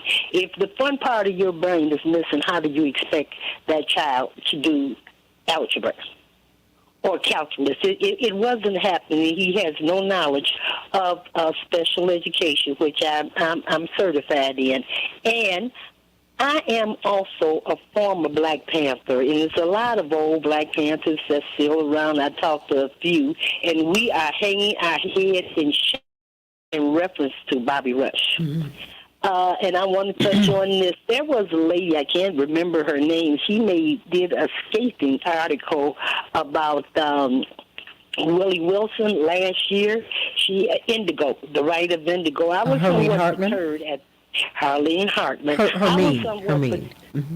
Hermine Hartman. I was somewhat perturbed at her, but I could see she was absolutely right. I don't care how much money Willie Wilson has. He can take it and do whatever he wants to do. But what he did, and some of these others, was despicable. And as I said before, I'm hanging my head in shame. And I'm going to conclude by saying this, and I want to be brief and to the point. If it takes my vote for Brandon to win, then he's a winner because he certainly has my vote, and I'm enjoying your show. Well, thank you so much. Thank you so much. Let me go to Hunter. Hunter, what's on your mind? Good morning, Santita and all the guests. I want to just make a quick comment on the advertising that we're seeing, this barrage of advertising, particularly the negative advertising against Mr. Johnson. Mm-hmm. It's disinformation. It's disinformation. It's information just like the whole Facebook scandal a few years ago when they created these fake black groups to create confusion in the black community. These commercials, we never see the opposing team actually state from their mouth the things that he's being accused of. We're seeing these headlines like movie reviews, 1 or 2 words by this newspaper or that newspaper. It's disinformation. But one of the things that people have to realize, if we have to think like LeBron James and other Michael Jordan, other basketball players. If you're listening to the noise in the stands, you can't focus on the game. And all these commercials are noise. And I believe because the believability index in Brandon Johnson has gone from 2% to 46%. People are learning to believe that he can win. And we just have to help folks believe that he can win, and that's what will happen. Thank you. No, thank you very much. Call me at 773-763-9278. Call 773-763-9278. You know, I just heard Miss Linda and more black. I hear you. You said I've heard plenty of brown people talk down to black people and come in on us. It's shameful how we are out here trying to be friends. No, I don't think it's shameful. I understand the racism that exists, the colorism that exists in the brown community. You would never know that there are black people in the brown community, that they are a significant part of the brown community. But we all have our issues. That having been said, I'm still going to stand for what's right. I know coalition politics works. As Reverend Jackson said many years ago, Dr. Starks, we're all right. Mm-hmm. But your patch is not big enough. If we don't work together, and that's the way it was designed. If you go back, if you want to be biblical for a minute, we were separated as human beings as punishment, not as a reward. Mm-hmm. So let's stop it. I am the immature elements in the Hispanic community and the immature elements in all the communities. We need to deal with them, Xavier. We need to deal with them, Dr. Starks. We need to deal with them, G2 Brown and Dwight McKee. But just because someone else is racist and foolish and wrong doesn't mean that I'm going to be. Right. I'm not going to do that because I look at Univision, I look at Telemundo, and I'm like, where are the black people? Jusha was like the biggest star coming on, I think it was on Univision or was it Telemundo? You were too young, Xavier. You don't remember. I used to watch all that because it kind of helped me keep my skills together, right? So I'm looking and I said, wait a minute. Oh, this blonde, blue-eyed, what? It turns out her family were they were World War II refugees. They were German, but she was projected as the face of the Hispanic world, of the Latino world, and it was so insulting to me. I mean, you've got Celia Cruz, you've got Fidel Castro, you got Chavez, you got all these people. You mean to tell me all these brown and black people, and all you can come up with is someone who was who's the child of German immigrants? And I ain't mad at an immigrant, but for real, are you that messed up? Yeah, clearly you are. And that's something that has to be dealt with. And those are conversations that the Latino community are beginning to have more and more of, and they should. The colorism that exists in the community, we can't deny that. But just because, and we have colorism in our problems, in our community. Don't act like we're not looking at ears and looking at eye color and hair texture. We're still talking about good hair today. We're a little messed up here. Now, my challenge is for us to get over being messed up and get to the real deal, because all of us are starving. Nobody has access to equal high quality education, health care, and housing. If you are a wage worker in Chicago or any major city in the United States and in this world, you cannot afford to rent here. I'm not going to fight someone who wants to work with me or who should be working with me. I'm going to try and convince them, and I'm going to keep on moving. But I'm always going to fight for coalition politics, because coalition politics on the best days when it works. That's how Harold won. If you want to continue to pivot back to Harold Washington. That's how Karen Bass won. That's how Eric Adams won. That's how Jesse Jackson completely changed American politics and world politics. That's how you win. Dr. Starks? Yes, that's how Carol Moseley won. She won. Absolutely. In coalition politics. But let me just go back to this whole notion of the great Senator Durbin. I have to agree with both McGee and G2. The reason that Durbin came out is the momentum for Johnson is skyrocketing. Wait a minute, and Xavier started off with it. He's the one who threw it out there. Absolutely. I got to take care of my baby. So they had to bring Durbin out, because remember, Bernie Sanders, Elizabeth Warren are all coming to support Brandon. So they have to have some heavyweights. Now, but you can't stand up next to Bernie Sanders and Elizabeth Warren. Come on, Dr. Starr. No way. Because they are protected. So I think the momentum is on Mr. Johnson's side, and I think we have to keep that momentum going. There's no way Durbin can match Elizabeth Warren, Al Sharpton, Reverend Jackson, Al Sampson, all of these people who are now supporting Brandon, especially if you want to talk about,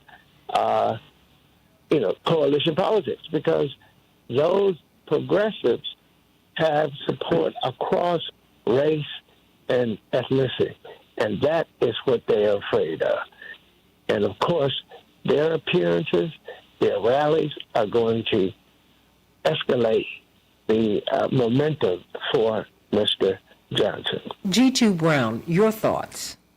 I mean, were you surprised by the Durbin endorsement, by Bobby Rush endorsement? I mean, have you been surprised by any of these endorsements? And do they really matter? Because it seems that the people, even with the endorsements, the people go the way. Yeah, I think that's I mean, I agree with Dr. Starks and the other brothers that have spoken. I think the question we have to ask is, do these endorsements really matter? But then we ask ourselves, does Bernie Sanders' endorsement matter? Does Elizabeth Warren's endorsement matter? Does Al Sharpton's endorsement matter? Does Reverend Jackson's endorsement matter? And the answer to that question is absolutely yes. And so I think where we at right now is the corporate community. They have what's the saying? First they ignore you, then they laugh at you, then they fight you, then you win. Mm-hmm. And I think they're fighting because they realize, that this is not just some, left-wing rhetoric, that there is a multiracial coalition that has existed for a minute, and it is expressing itself. It's local and it's national. Well, let me get this. Hold on. Let me get this in real quick, Mr. Brown. Joyce said, my question is, where's Obama? I would love to see him. And I've seen several people in the chat line say that they think that his endorsement would move the needle. But but he's the one who gave us Rahm Emanuel, right? I was going to say, I think we need to just pray that the former president stays out of it. Because if he gets in it, I will be shocked if it is for Brandon Johnson. And so, it's a great political calculation, right? Yes, ma'am. Because people save themselves now. Remember, and I'll step back, but remember that Arnie Duncan failed up from. I'm using Brandon's language. He failed up from CEO of Chicago Public Schools to the education secretary. And he took that philosophy around the nation of privatizing education. And he was promoted by a former president. So just as Paul Vallis was able to fail up and go from Chicago to Philly and to New Orleans and destabilize education in all three cities. So yes, he did. I think it's, and I would just remind folks that the hundreds of, really over 200 school actions that we saw in Chicago, the tone was set by Paul Vallis. Remember that he ignored inequity. He ignored the fact that children in Lincoln Park have a completely different educational reality than children in Inglewood. Mm-hmm. So I think you have to deal with that first before you start talking about holding schools accountable. And so by putting over 160 schools on academic probation, he tilled the soil for mass school closings, and he began the charterization of schools, and he began siphoning the talent out of our schools by all of these selective enrollment schools. And he fired thousands of black teachers by forced retirement. So, what they're running on right now is fear. So Brandon's going to defund the police. Ooh, Brandon's going to do this. But you can judge Paul Vallis on his record. And, as Teddy Pendergrass said, you can't hide from yourself. Everywhere you go, there you are. And so my question, Brother Brown, is why? Why did he do that, Brother Brown? I've got 1 minute. Say that one more time, brother. Why? Why did he do that? That's my question. Why did Vallis do that to the public schools? I think because it's part of a national strategy to decolor urban landscapes or to push black people out of urban landscapes. You kill education, you kill housing, people are purged, they leave. And where we see is where these policies have taken root, every city, Absolutely. The black population is plummeted. And if you go around the world, Mr. Brown, you see it, the poor have been purged from cities all over the world. It's racialized in the United States, but be very, very clear. Racism is a form of classism. There is a real struggle in the world for poor and working class people to be heard. Let's be clear on that. Let's be clear on that. And I never turn my back on racism in the United States, ever, ever. But I'm real clear.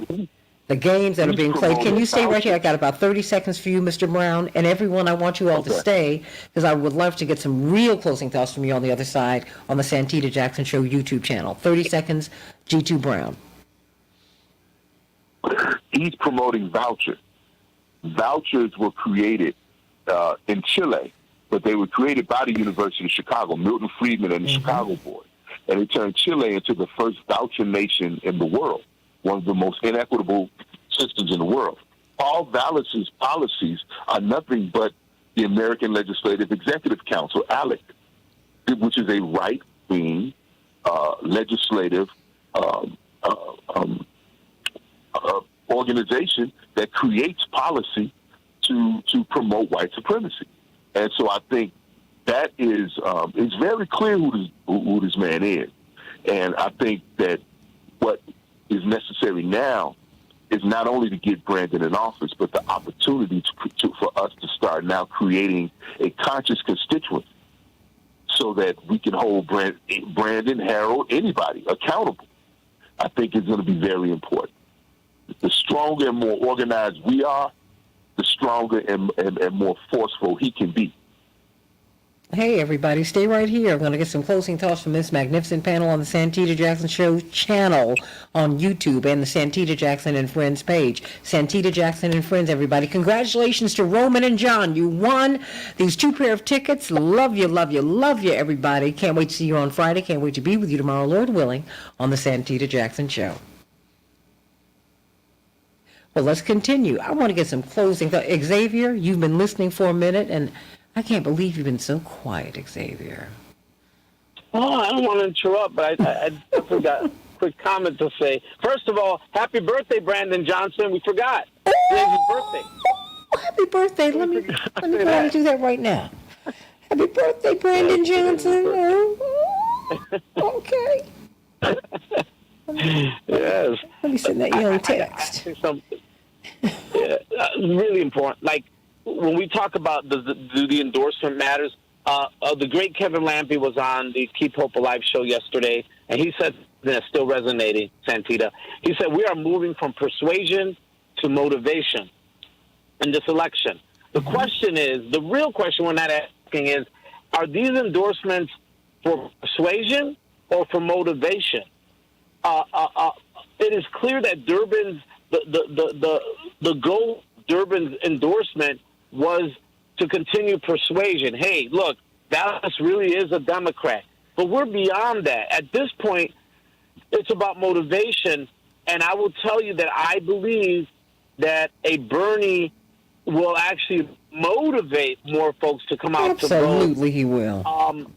That is going to be important because 2 things have to happen now. And I keep on saying, black turnout, but also young people. There's a pot of gold there that the potential, young voter turnout consistently low. It has its high peaks here and there, but there is a potential of so many, the Reverend Jesse Jackson mentioned that 40,000 high school students that could actually go vote. This election might be decided by 40,000 people. And so we have to ask ourselves, these endorsements, are they motivating folks? Bernie coming on Thursday, Bernie's not a persuasion. Bernie's not there to convince people to vote for Johnson. He's there to motivate people to come out and so this is about motivation right now. And look, I wasn't stopping you. I'm with you because first of all, these other people can't pull 2 people together. Rubbing sticks creates fiction. They can't. Bernie Sanders consistently pulls the people out.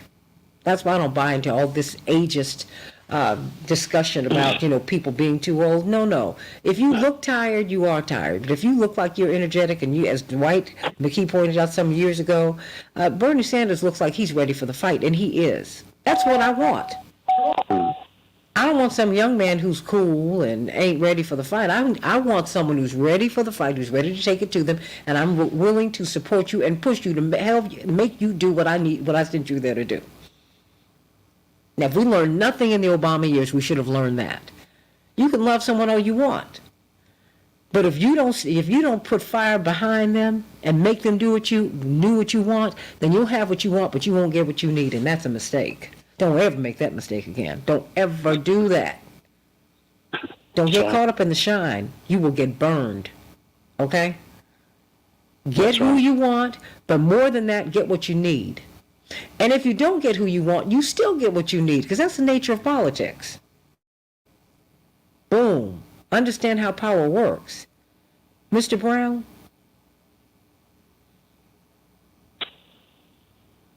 G2 Brown, you still there? Oh, I wish that he were. But Dr. Starks, are you still there? I'm here. I'm sorry. I was on mute. No. Don't go on mute, because I'm going to come right. I'm going to pivot right to you.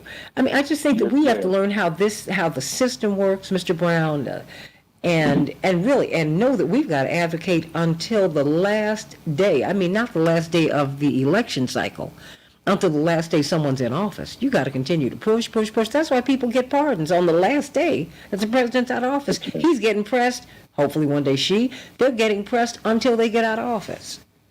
Yes, ma'am. No, I agree, and I think that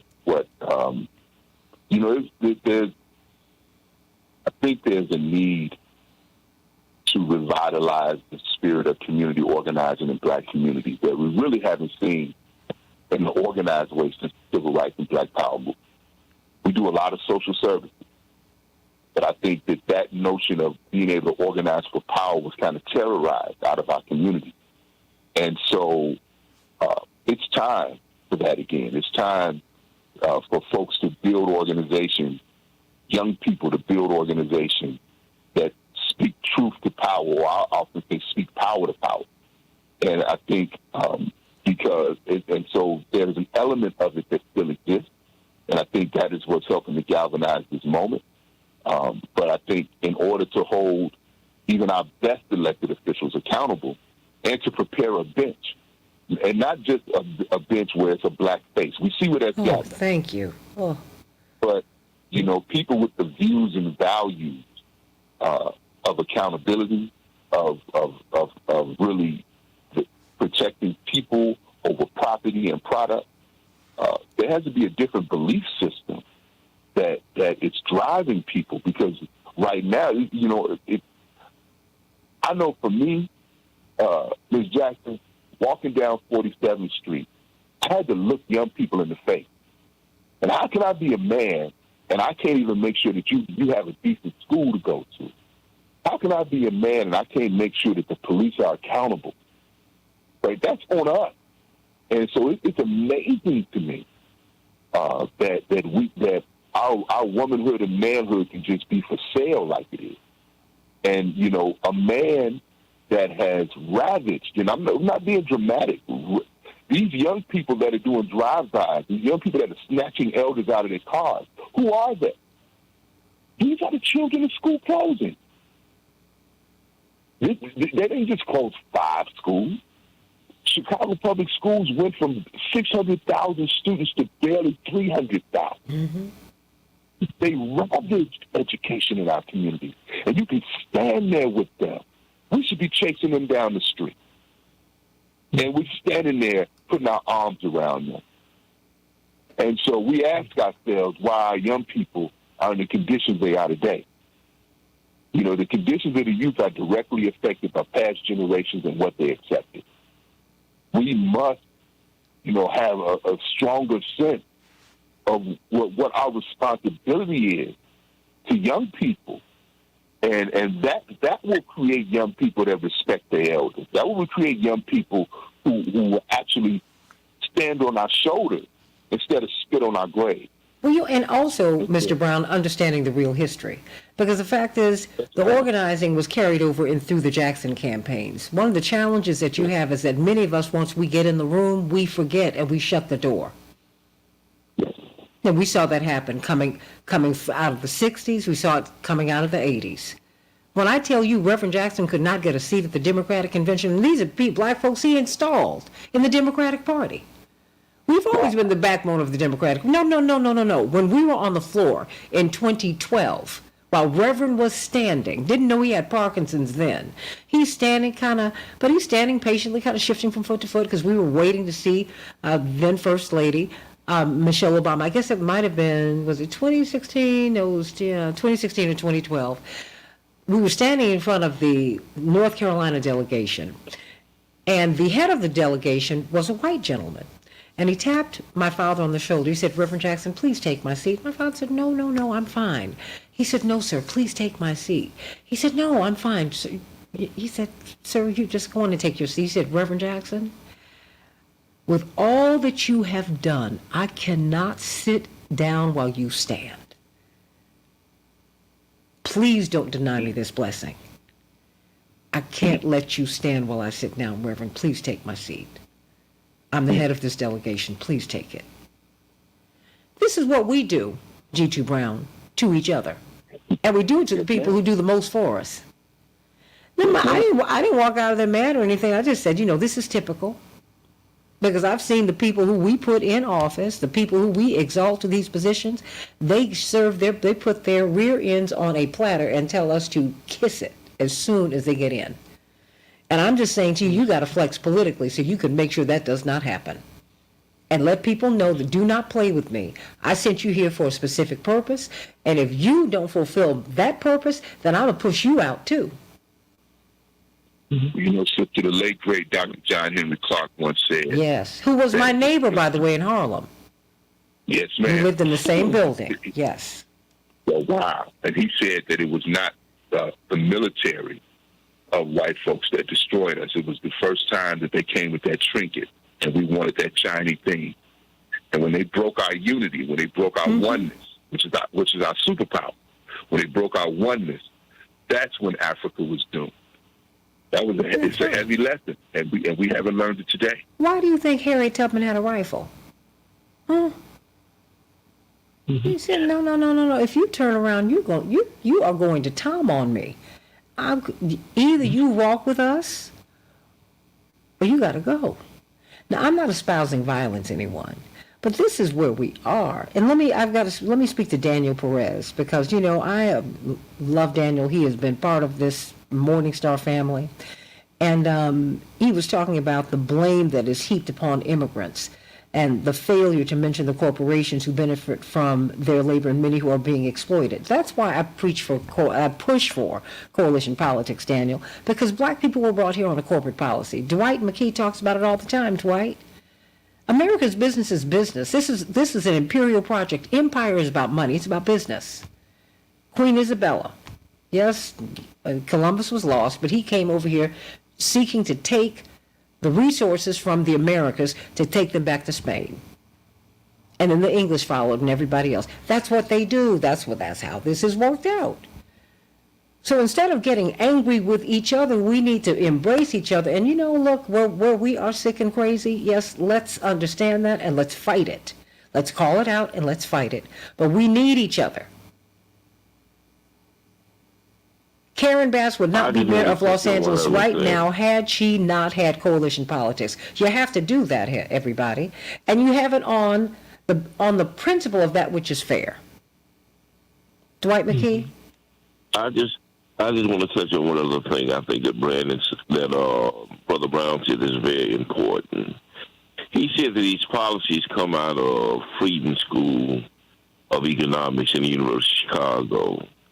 Is it a coincidence that a lot of these other players also come out of the University of Chicago?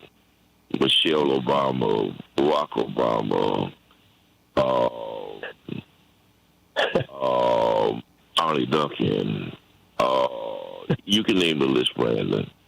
And that many of these policies reflect the direction that they're going in, internationally and nationally. Much less locally. Can you expound on that a little bit, Brother Brown? Well, explain that connection? And let me say this, because the home of Nobel laureates for the world economic system is in the University of Chicago. They have more Nobel laureates in economics than any school on earth. G2 Brown. He's on mute? No, I'm not on mute. Oh, okay. You called me chewing. You got me chewing. Oh, good. Thank you for not speaking with a mouthful of food. Buy some time, because he's got to swallow. Yes, I don't want him to choke. Come on now. I'm good to go. Okay. No, but I think just that we have to understand that our oppression is well organized, it is well structured. It has infrastructure. And so they have infrastructure to create policy. They have infrastructure to create economic systems. They have infrastructure to create school superintendents. They even have infrastructure to prop up fake parent groups. It is very well organized. And so the University of Chicago has played a major role in that. And so you have to give people a little history. Allende, who became president of Chile in the early 70s, and he wanted to create a system similar to Cuba. 100% literacy, things like that. And the United States organized a coup of Allende. And the person that they put in place was a man named Pinochet. And Pinochet, one of the first things he did, despite, aside from like killing dissenters, they called them the disappeared.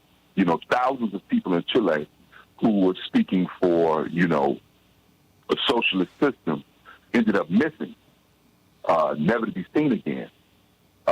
And, if you go to Chile, there are monuments to those sisters and brothers today. Mm-hmm. But Pinochet, he hired Milton Friedman, and they called them to this day the Chicago Board. And he had a group of students, and they organized the first voucher system.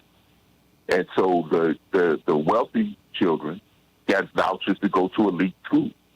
The middle-class children got vouchers to go to what essentially are charter schools. And the poor children got vouchers to go to under-resourced, poor public schools. And this system is in existence today, and there's an effort, if folks know what's going on in Chile, there's been several youth uprisings in Chile, really since 2007. And they just hired a president of Valparaiso, Chile, and they are now trying to do a system of community schools. They're getting rid of the voucher system, and they're trying to do a system, at least in Valparaiso. I don't know if it's happening in Santiago, but they're trying to do a system that is a lot more equitable, because they've actually elected young people from the youth movement. And so the infrastructure that has been set up, the notion of school choice, and I know Dr. Starks could teach this way better than I could, the notion of school choice comes from white people's response to Brown versus Board. Absolutely.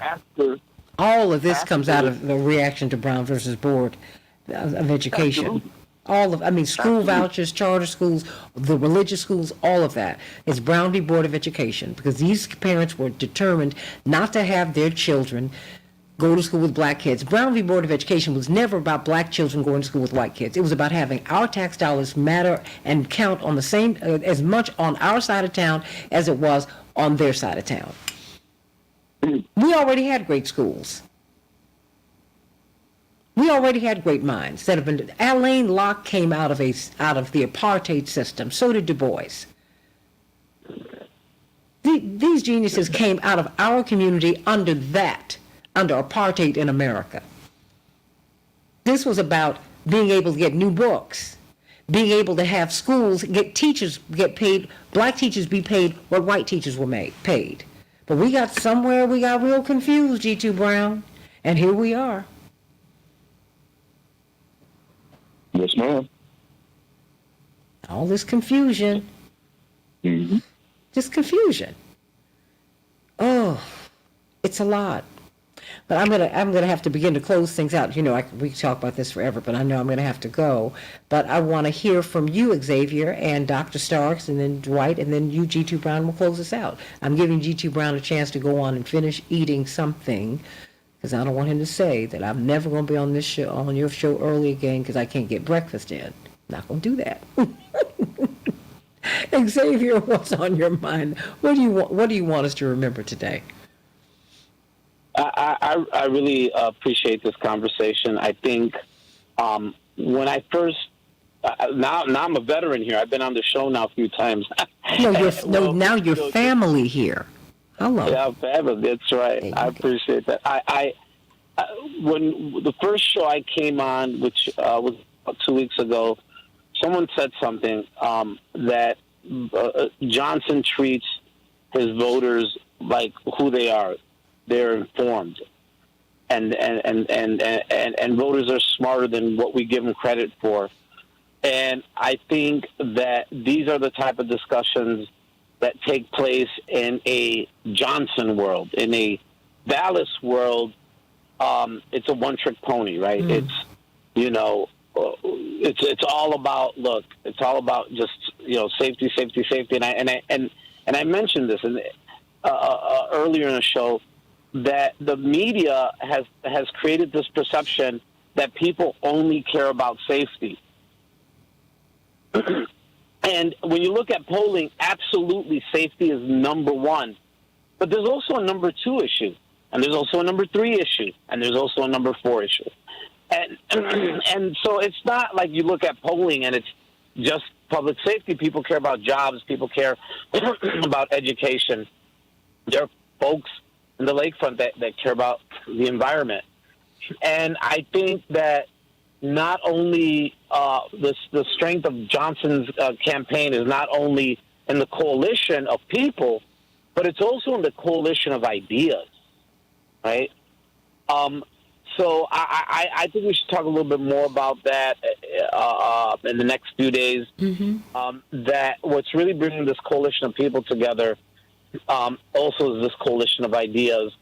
And but as usual, I'm going to end it this way. I always end it ringing the alarm. You know, I love the momentum, but it's going to take more than the moment. I don't want folks to feel like there's a momentum happening. Johnson is about to win this thing. That is not what's happening here. There is a momentum that needs to be followed up with voter turnout. This thing is still, you know, this thing can still be lost absolutely if 2 folks in your household come out to vote and there's 3 and that other person did not come out. That is how Johnson loses, and this thing could still be lost. So I just want to end on that note. And it will win if you participate. I mean, Dr. Starks. That's it. That's it. I mean, you got to be in it to win it, Dr. Starks. Dr. Bob Starks, you there? Well, then let me pivot on over to Dwight McKee. Dwight McKee, your closing thoughts? Yeah. My closing thought is, don't think that because Vallis has one major issue that he does not have an agenda behind that issue. He's pushing the issue of law and order because he knows that creates enough fear that white people and some black people will get hypnotized by that issue and vote him in. But once you vote him in, there's a whole unseen agenda that he has that he's not discussing, that is not just coming from him, but coming from the whole University of Chicago, Friedman School of Economics, disaster economics is what it's called, and that comes out of a commitment to white empowerment and white supremacy that runs the gamut of the country to be able to control the land and the resources of a country that they came and took over 400 years ago. That is a real agenda. The real agenda is being able to control how the land is going to be distributed in the next 10 years in Chicago, who's going to have the resources, who's going to maintain power and control, who will be able to expand, and who would have to contract or move out of town. That's really what this is about. Part of this is about an expansion of the Obama Library from the lake all the way over to where Inglewood was, and who's going to control that landmass. Part of this is control international trade, Chicago's international city, and the kind of commerce that will become in and out of the country is going to be rooted in Chicago. All of this is an agenda that may or may not include us, depending on who wins this thing. And for the people who have operated the black people in their own self-interest at the expense of community impact, we need to put a scarlet letter on the top of their heads to follow them for the next generation. Because, as you talked about with Harriet Tubman, those sellouts really can't be tolerated because we lose our children in the process. We're seeing it. G2 Brown, the closing thoughts belong to you. Last word. Yes, ma'am. I think that this has been an excellent panel. I appreciate the wisdom of the brothers and the sisters here. I think that what's really important that we have to remember, and it's hard to remember because we get politicized against it, but when black people stomp, the world shakes. When we make our mind up to be self-determining, we create movements that'll be remembered 100 years after we're gone. And I think that this is an opportunity, and I'm not trying to prop Brandon up as like some movement leader. What I am saying is this brother is a product of a movement. And so there's an opportunity for us to welcome black people back to Chicago, to create institutions where people have grocery stores instead of liquor stores, have well-funded neighborhood schools where they're treated as viable human beings instead of criminals. And so I think we got to take advantage of this moment. And once we get this brother in office, April 5th, that's when the hard work begins. Because winning is easy, governing is the challenge. Ooh-wee. And that really is, that is it. Remember, voting is the end of the beginning, not the beginning of the end. That is when the work begins. Mr. G2 Brown said it. You have got to now, after April 5th, I don't care who wins. I do care who wins, but I'm saying no matter who wins, you must then absolutely advocate for your position. The corporatocracy do it all day long. They just hire people to do it. That's why, when I hear the discussion about lobbyists in Washington, it's wrong-headed. Lobbyists work for somebody. They don't work for themselves. They might be in business for themselves, but they lobby for the corporatocracy, domestically and internationally. That is what they do. You have lobbyists. They're known as your civil rights leaders. Yeah. The free ones anyway. They lobby for you. And you need to support them. Supporting them is supporting you. And don't get upset with them because they do not live in poverty. That is, look, I remember in 1982, Mr. Brown and Dwight McKee and Xavier Nagaris, I remember when the mayor moved into the projects. You remember that? And then she went to Sears to show you, and she decorated her apartment, and she wanted these ladies in the PJs to know how you could decorate an apartment and make it look lovely in the projects. I was like, oh wow. Come on, you can't. There's something you can't make this stuff up. And I remember at Push that Saturday, someone raised the quote. No, it was probably Walter Jacobson raised the question: when is Reverend Jackson going to move to the projects? He said, I was born in the projects. Actually, he was born in a shotgun house, and we moved up to the projects. I've done that. I went to school. That is not something that I want to do again. And I worked hard so my children wouldn't have to live in the projects. She should have that experience.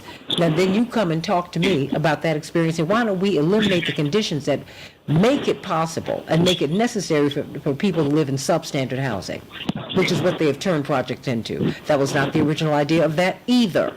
My parents' first home was a project in Greensboro, North Carolina. That was our first standalone home, because when I was born, my parents didn't have a home. They were officially homeless. They lived with the Halseys. That's why I'm not a JLJ, I'm an SJ, because Mrs. Halsey named me. Thank you. You don't know our whole story. What you see with me are values, whether black people had money or not, whether brown people had money or not, whether white people had money or not. There was a time when people had values. That's another discussion that we need to have, because the values have just gone out the window. Don't talk to me about teenage mothers. My grandma had her first baby at 14. She had values, high values, that got all those kids through college, and that got her a GED, an associate's degree, and then a degree from Hampton University at 61, and then a master's degree at 65.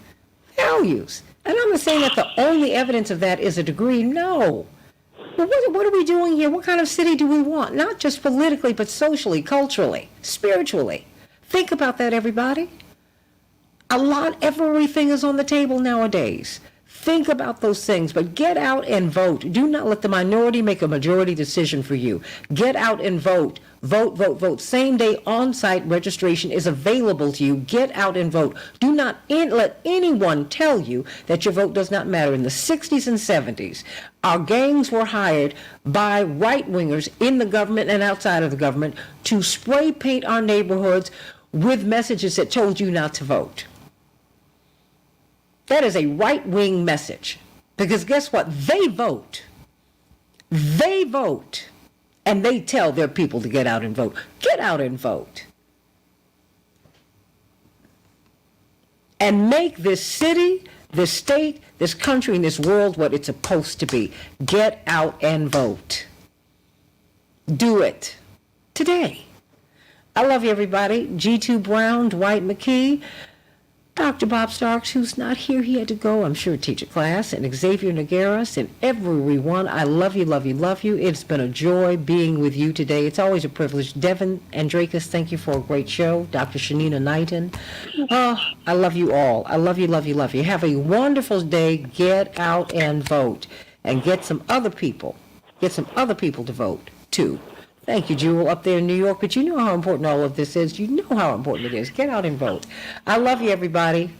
See you tomorrow. Happy birthday, Brandon Johnson. Everyone, send Brandon Johnson some love. And our little Miss Rogers, Miss Robinson. Wait a minute. I think somebody was trying to touch the screen. This is not my computer. And one of our morning stars needs some prayer today. Thank you for letting us know.